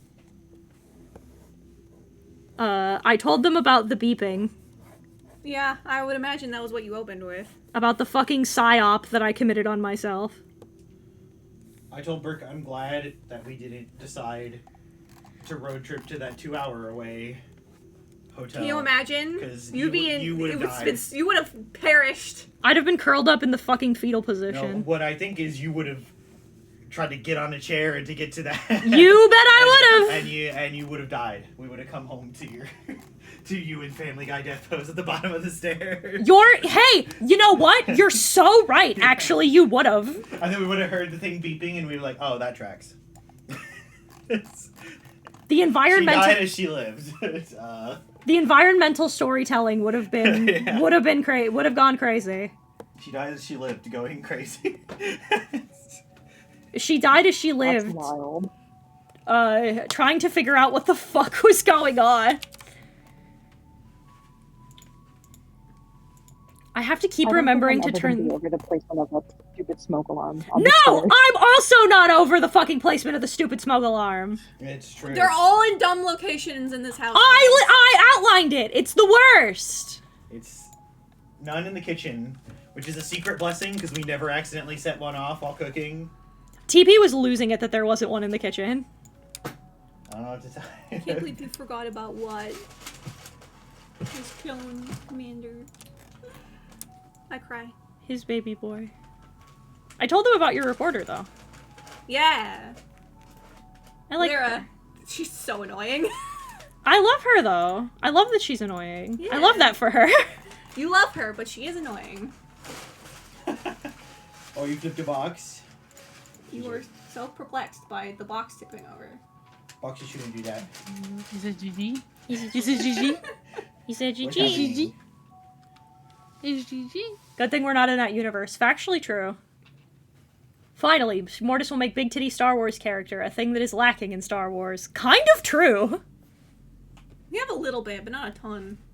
We had one. We had one mommy in Star Wars, and then Book of Boba Fett blew her up. That's true. And I'll never forgive that the show Pikes for are doing that. transphobic. I can't believe the show for Pikes are doing that. transphobic. I can't believe the Pikes tried to assassinate Max Rebo. He's fine. He wasn't there. Why is he blue? Oh, he's Pantoran. They are blue. They're blue. He's the same race as Chuchi. Love Senator Chuchi. Love her. He would probably also like his senator. I also Just not the governor. I also He fucking sucks. Yeah. She's got a good head on her shoulders. I can't wait for her to replace him. I also made the Last executive one. decision that Doran was his Baby Goyle. ancestor. My Pantoran Jedi Yeah. from the High Republic era. So this is me. Baby girl. Big girl. So this is me, Suzu. What's his card do? His plays the Columbo. Just one more thing. Yeah. I want you to Another good know one I had would've a been very from, different... Danganronpa animated abridged, where it was, let's show these dumb motherfuckers some logic. That would've Also been a good one. That's why those stories will be it's not a whodunit, it's how did they catch him, because Quill will just know. Yeah. but It's a howdunit, not a whodunit. Doran has to figure out how to prove it. As long as he's not Chiss. What's wrong with the Chiss? So I have a Chiss. What's wrong with the Chiss? His name is Lane. He's gay. He's gay. He has a strange connection to the Force Rocks. He's very interesting. What's wrong with the Chiss? He's got Timothy Zahn comes out of the got toilet a night like sister best skibbity friends. toilet. They're both gay for gay. They are gay for gay. I want you to know, I saw the Just One More thing, and I had a very different soundbite in my head. I know Danica likes dumb men, but does she like dumb women? I think she likes dumb women. You'd have to ask. Because she's currently asking who she is in chat. Oh, Misuzu? Yeah. Yeah, so this is Misuzu. So Misuzu, okay. In order to explain Misuzu, I have to explain to you Misuzu's boyfriend. So... Oh, okay, this is the one. Yeah, so Dio made... Hang on, I have to show you the picture. I have to show you the picture, TM. Where the fuck? It's here. Oh wait, I can just has image. Well, Daedalus, I have very good news for you. It is definitely not the Chiss's fault that Thrawn is the way he is. No, Thrawn's... In fact, much to the Chiss's chagrin, he is how he is for many reasons, but not what the Chiss want. The Ascendancy sucks, though. Fuck them. Yeah. Arlani's cool. Lane fucking hates the Ascendancy. It's why he left. You know, we could run into Lane. We sure could. It'd be up to Justin. No, Beaton said no touchy. Well, no. Only for her consumption. And that's fair. I got too attached to him, and then I was like, oh, wait a minute. And I looked at Justin, and I'm like, I saw Lee, and he's like, it's okay. Because there'd be no point if, like, nothing bad could happen to him. I mean, we could still, like, I mean, there doesn't have to be a dangerous encounter to, like, run into him and see, like, what that would be like for his sphere. Well, then that would be just, you know, a little just I also specifically... an aside. My only request was... Yeah, here it is. Well, hang on. Do I have another picture? Is there another picture of Goro? So I can show you that one first. Because if I don't show you... I have to... Yeah, there. Okay, I have to show you the normal one first. I have to show them the normal one of him first, and then the. Oh, yeah. I have to draw him again. I have to draw his actual design. So this is Goro. This is her boyfriend. He kills people. Well, I was gonna say, I love him. He's great. He's so normal. He's not normal, is he? Chat. Chat, he's not normal, is he? Their dynamic is this. Ah, delightful. So Goro's nuts. Is that Mortiz artwork? Yeah. I love Mortiz artwork. We have to talk about something non-serious after stream, so just let us know when you're done. Of course, I'm gonna finish Misuzu and then I'll be done. Let me test the full body, because I feel like you're underplaying him just a little bit. Yeah, sure. So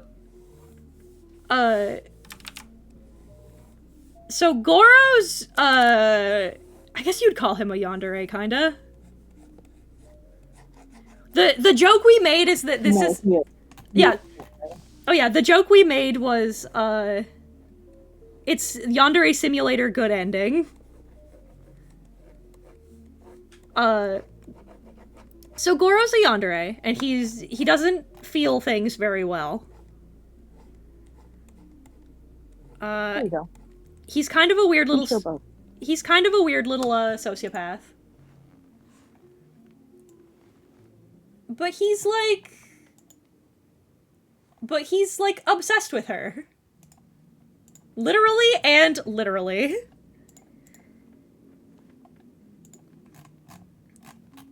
He found her crying outside of a bar, and then, became, like, unreasonably obsessed with her.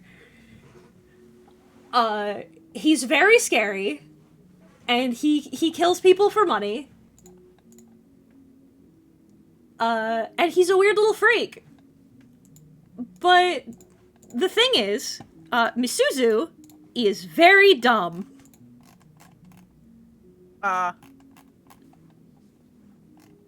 She is peak bimbo hours. She's very stupid. The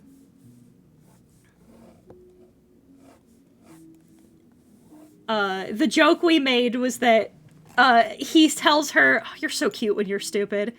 And she just looks at him and goes, you think I'm cute? And he's just already taking his shirt off, and he's like, God, I love you so much. You're so bad. I love you. There's a very particular bit that this reminds me of. One of my friends, when he was with his ex, she would do something real dumb, and he would look at her and with his whole heart go, God, you're so pretty. Yeah, very them. That's exactly it, yeah. God, you're so pretty. If he'd just be like, God, you're cute. She's like, I am? You think I'm cute? He's halfway through taking his shirt off. But the thing about Misuzu, right, is that she's not very, like, intellectually, she's very stupid. But she's very emotionally intelligent. So the bit is that, like, for example, Goro gives her, like, the scary smile, right? When he's, like, really happy. Like, genuinely, like, when he feels, like, joy, he has, like, the scary yandere smile. But Misuzu... There's a word for it. But Misuzu isn't afraid of it when he smiles at her like that, because she knows that that means he's feeling, like, a genuine feeling. Mm-hmm. And she's like, oh, he won't hurt me. Like, it's like how, when dogs do the thing where they'll bare their teeth at you, and sometimes it's just a thing that they do. Where they do the, like... Just like Rottweilers, yeah. Yeah. To her, that's what it is. It's like that. Because she knows, like, he won't hurt her. He's not gonna do anything bad to her. He cares about her, and that's why he looks at her like that. Get your man, bitch. He doesn't bite. Yes, he does. Yeah, literally the joke we kept making was like, he don't bite. Yes, he do, bitch! But she... I watched him rip a man's throat out with his teeth. Oh, he's just playing. But like, she... That audio is Kaji, Misuzu, and Goro, by the way. Yeah? Poor Kaji. Oh, yeah, so... Poor Kaji. So to expand a little bit, because nothing I do can ever be normal. In this economy? So Me, Saru. No way. Sorry. So when we were working on this, I told Dio, I'm like, okay, so I came to him and I'm like, all right, so this story has gotten way out of hand. So Dio mentioned that the Goro occasionally does hit jobs for the Yakuza just to feel something. So I was like, points fingers together. What if she's a Yakuza princess? Oh. What if her dad is like the Don of the local Yakuza? And we were like, that's great, actually. And now we have our funny little comedy manga, basically. I have to draw her dad now, because I've made him a capital C character. But Kaji is, Kaji's her bodyguard. I should draw him, too. He's great. He's doing his best. But the peak bit, my favorite bit, because I think it's, listen, is it funny? I don't know. I think it's funny. Is that Misuzu is baby. She is baby girl, she's baby. Misuzu's also a freak. Capital F? Yeah. Fair enough. So like, when it's time, TM, right?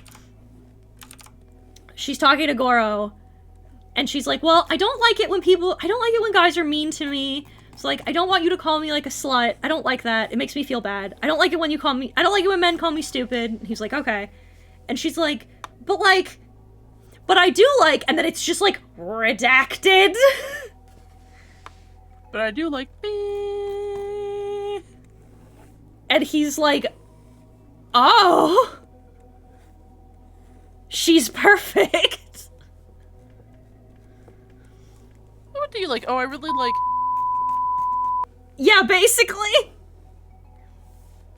The joke we made is that after, like, a month or so of dating her, he goes to Kaji and is like, is she like this with all of her ex-boyfriends? He's like, yeah, more or less. I keep getting the same question anyway. And he's like, how has she not gotten pregnant? And they're like, I don't know. Yeah. The grace of God, I guess.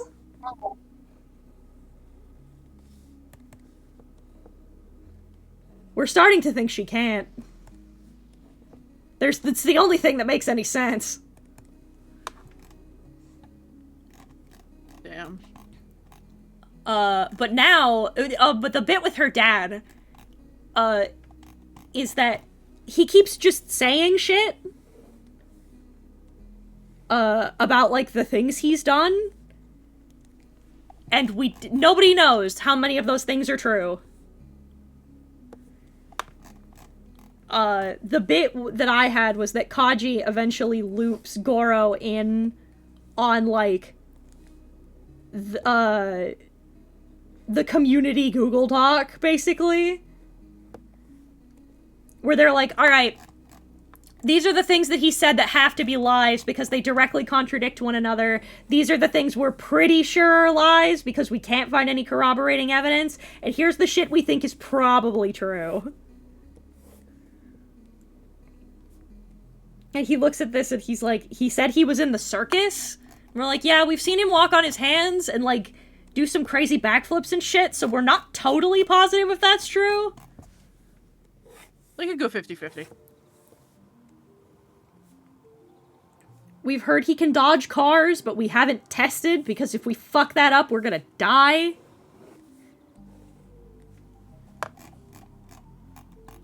We've also agreed that he does not look like somebody who is a very scary person, but he is. He's one of those people that you look at him, and you're like, this is a guy. This is just a dude. This man is dude-coded. And then you interact with him, and you're like, oh, why do I get the feeling that you're going to kill me? I really do be like that, huh? But Misuzu's baby. She runs a little consignment shop. She takes donated items, and then she employs, well, she does it as well, but she also employs local artisans to repurpose them into new stuff. Did she use Daddy's money for that? Maybe, but she likes her little community charity because she likes working with artists and giving them a place to create for a while. Listen, at least Daddy's money's being put to good use. True. Consistently, like, the bit with Misuzu, which makes her so fun to write for me, is there something that's really funny about, like, making a character who is very, like, oblivious and naive, but because she's, like, such a ray of sunshine all the goddamn time, nobody has the heart to break to her that the world is not this way. If you tell her, and she cries, he will find you. It's true. He already knows your location. Don't do it. He's Don't rapidly try it. approaching right now, actually. If not her dad, then her bodyguard. If not her bodyguard, then her boyfriend. Like, If not her boyfriend, God himself. She's just a baby. It really is just a game of who gets there first. Yeah. She's just a baby. It would be It would be the equivalent if you were to walk up to Anya and tell her that Santa isn't real. I defo think Misuzu still believes in Santa. You're 26. Yeah. What does that have to do with anything? Choose your next words very carefully. Just blinks her big ol' peepers at him, and he's like, never mind. Girl just dies and he's like, alright, do you want to make homemade cookies or what? What's going on here? So the bit You're where, gone the suit for it. like, it's one of my favorite, like, I don't know a lot of comic bits, but one of my favorite bits is when I think it's Superman and Batman having dinner with Superman's parents. No, it wasn't. I don't think it was Superman and Batman. I think it was Martian Manhunter. It was Martian, yeah. And what was it? They were like, we used to wrap his presents in lead so he couldn't see through them. He's like, Santa would wrap my presents. Yeah, he just kind of tilts his head and is like, no, Santa used to do that. And they're like, you're right. My bad. My bad, Clark. My bad, Slime. Which is wild, because in the DC universe, Santa Claus canonically exists. Yep. Didn't he? It was Darkseid's, like, place that he broke into to drop off the coal and then got out? That shit was funny as fuck. He breaks into into Darkseid's home every year just to give him coal. Yeah. Also, there was the bit with Doom, where he brought Doom something, and Doom was like, bring this man the milk and cookie. Yeah, because he gave him what he wanted. Yeah. But that's another, like, I'm not, like, the biggest comics fan, but there's a few bits in the comics that get me capital TM. Like, that one got me so bad. Oh god, speaking of, so I played Marvel Rivals last night. Did you have fun? I did. I had a lot of fun. I would love to play it on stream now that I've gotten it to fucking work. Yeah. First of all, things I learned about, one funny lion man. Not the one you know, but, the one that Dio knows, the funny Brianu. Uh-huh. Didn't know Brianu was, like that, TM, I guess? I don't... That's gonna sound wild, but, like, I didn't know that he was, like, a tactically minded player like that. It was a little weird. Just because I didn't expect it.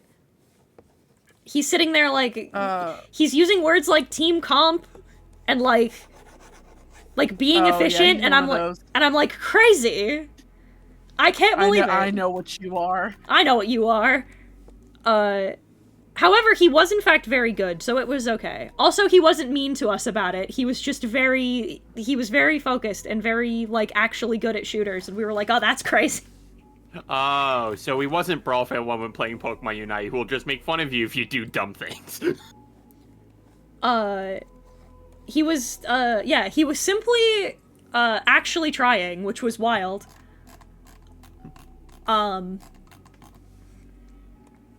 Also, listen, did we win more times than we lost? No! In fact, we won twice out of the, like, 6 games we played.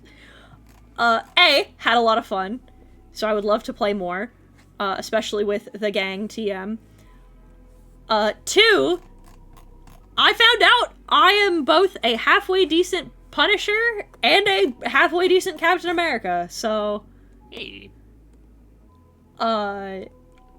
Did in fact have a very good, had one very good game as Frank.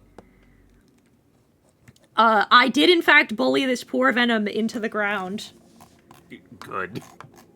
He kept trying to run up, and I just kept absolutely fucking turning him into soup.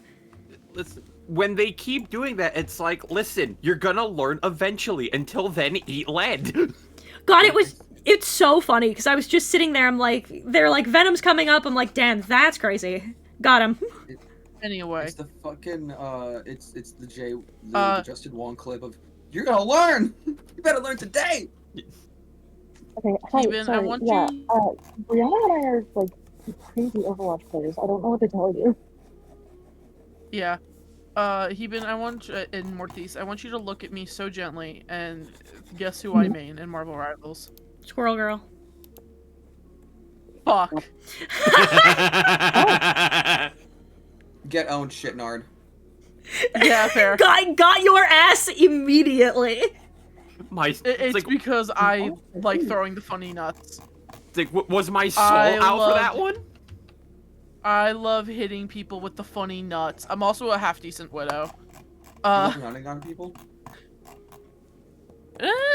I love flicking and with Squirrel Girl and shooting an Iron Man out of the sky. Fuck that MF, get down on the ground like the rest of us. We had another game, and I was in fact also bullying an Iron Man. Fuck Iron Man players, they deserve no rights. Get down on the ground like the rest of us. Hey, you know what? You being a Squirrel Girl main and saying that is really funny. Yeah, I know. This is for not letting me be your sidekick, Tony! One of the lines she says when you kill him, it was like, oh, I was a Tony Stark fan. Yeah. Once. Yeah, because she tried to be his sidekick, and Tony's like, no. You got the fucking power of the squirrel. Shut the fuck up. Okay, I bodied Thanos. What did you do? Nothing. You died. I bodied Thanos and Doctor Doom. What did you do? Got your fade run while in the suit, and then got stuffed in your own jam closet. I'm sorry, Sather, some crimes can't be forgiven. Signed, one Squirrel Girl hater. In another word, you'd shove 19. We kept repeatedly, every time there would be a Venom, I'd look over at fucking Mortis and I'd be like, 19 inches of Venom. Oh no! 19 of them. Stu, explain!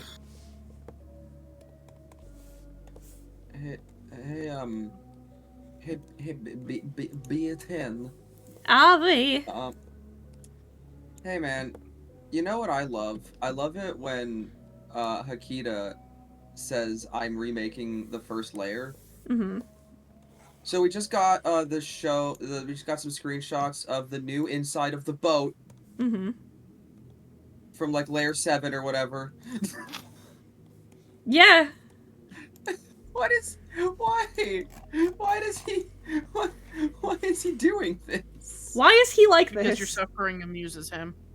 No, it's like because we all saw him like improving the visually, just doing the overhaul for like layer 1, like the prelude and then the first level, and everyone was like, great, can't wait. And then he showed off like every single other level in the entire game, and everyone is like, bro, we didn't even ask for you to start this. We didn't ask for this. What are you doing? On God, would have expected him to finish the game before he started remastering things. Yeah. You would be with egg on your face. Welcome to Hakita. Yeah, apparently. Big fan. Big fan of Big fan. Okay, so I know the game isn't out yet. No, you know what? Hakita is what Yandere Dev thinks he is. True. On God. Because Hakita will just be like, I want to do something fucking stupid, and then he'll just do it, and then it'll be done and in the video game, and we'll be like, Hakita, nobody asked for this, and he'll be like, yeah, but I like Animal Crossing, so Animal Crossing minigame now. But also, his things will be good. He'll be like, yeah, I know that I'm working on this shooter with this, like, incredibly complex story, but, you get to play Crash Bandicoot now. I just think my favorite part about this is just the fact that, like, he's doing the visual overhaul that you would get from, like, a video game remake, and the game is not, it's not finished yet. No. Like, this is beyond jumping the gun. This is throwing the bullet. It's punching the bullet. Parrying the bullet.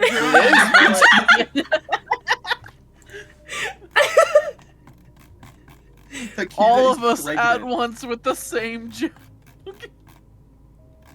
Again, fools. Akita Empreg is so canon. I love this friend group. I can't get enough of this friend group. I'm so happy you guys are my friends and let me in.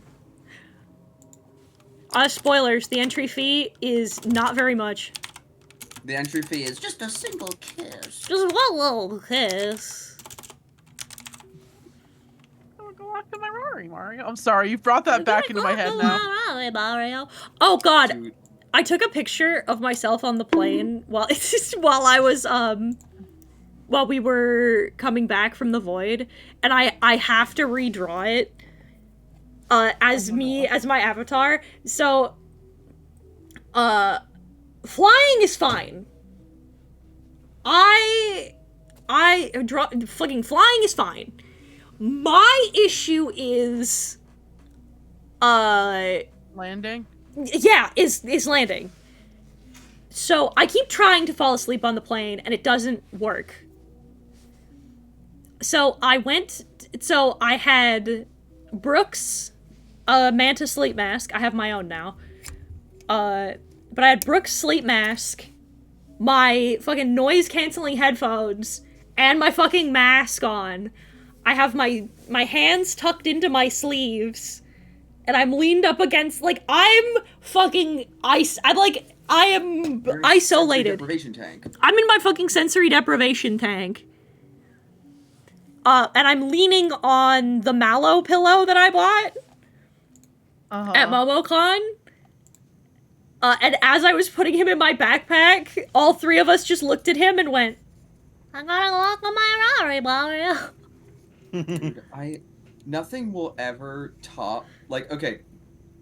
I forgot hers. You know Fuck. how when we did it? It's fine. Do you remember how when we were doing it, it was Super Mario RPG Legend of the Seven Clitorises? Yeah. So a big theme in the new Mario RPG, you could even call it a metaphor, is regarding connection, because all the people are plugs. Anyway. And it's all about collecting the islands and bringing them back together again. Hooray, hooray.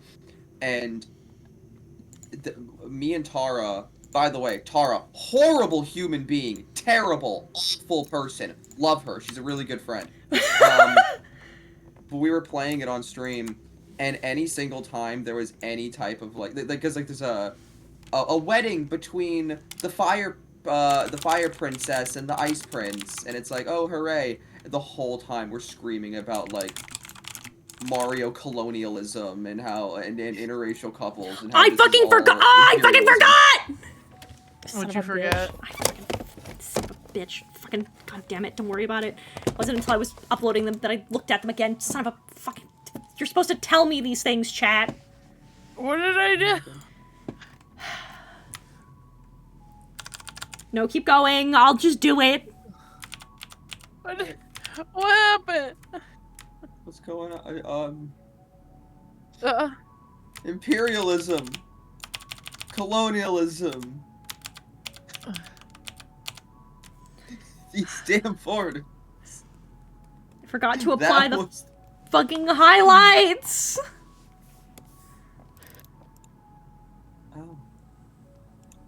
Oh. Yeah, with Danica, I don't know what's happening. No, it's alright. Why didn't you tell me? I didn't know I was supposed to know!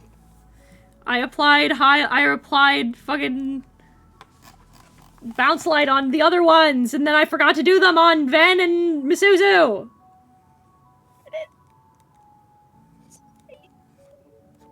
Why didn't you tell me, chat?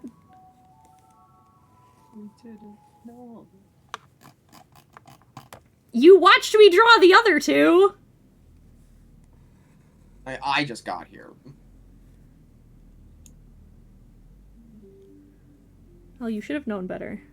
Yeah, so I don't know about you guys, but I'm exempt. Both of you do assume I know what's going on at any point in my life. I've been up since 3 a.m. because I opened today. Yeah, I have a job. Every time that you're like, I had to be up at 3 a.m. because I had to open, I'm just picturing you like, you have to like turn the sun on. Abracadabra.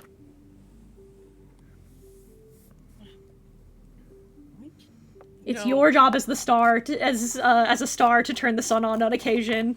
No, but I gotta draw, like, the fucking thought I had when it was real foggy last week. So spoiler alert, chat, It was real foggy last week. I don't know if y'all were here for this. It was really fucking foggy. You could not see more than like 2 feet in front of you, right? And I'm sitting here, and somebody comes in. It's like 7 a.m. and I look at them and I'm like, "Hi, welcome to job circa Silent Hill." They laughed, thank God.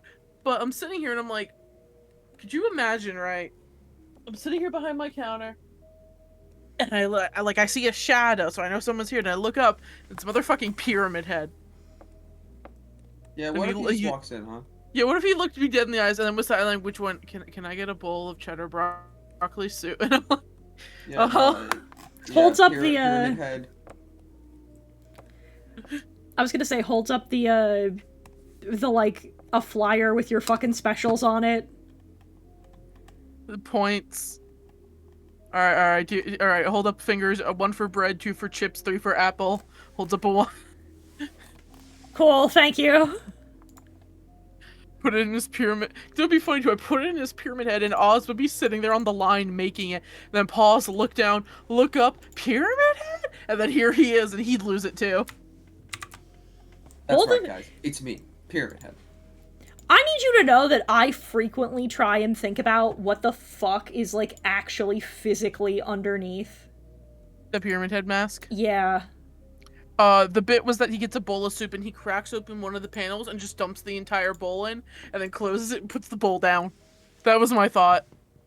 Is there any way I can... There is not. Fuck! Excuse me. Well, Ven doesn't get catch lights because I can't fix it. I'm stupid! I'm stupid! Ah! Ah! Oh, Mean Boy. Sorry, Mean Boy's comment in the chat is, I didn't know, it's because I was thinking about Misuzu buying condoms. It's the... God, it's the... Fucking, it's the joke about the pads. She just texts him and she texts him what a picture. What size dick you got? What size dick you wear? I wear 19 inches of venom. She's like, I know it's this half of the aisle, but like, which one? It's bold of you to assume that, that enough thought goes into to their sessions of intercourse. Don't worry about it. Yeah. Anyway, If I'm crazy. not worrying about it, you're not Anyway. worrying about it. That's crazy. It's time for me to raid somebody. Hey. Yippee. I'll send you to...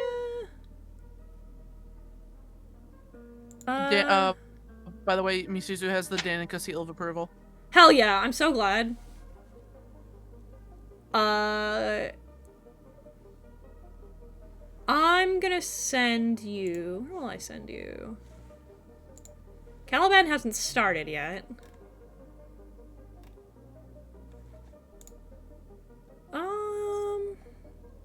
Let's see.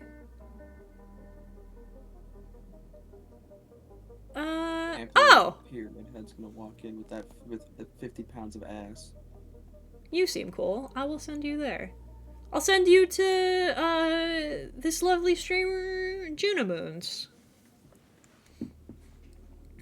I see a funny little bug in the corner named Torbunkle. I see a funny little cow. Fuck yeah, I will send you to them. Hey. Baller. I got the chat to be silly. Goodbye. Why are you this way? Why? Beep. Why are you like this? Why are you like this? 'Cause it's funny!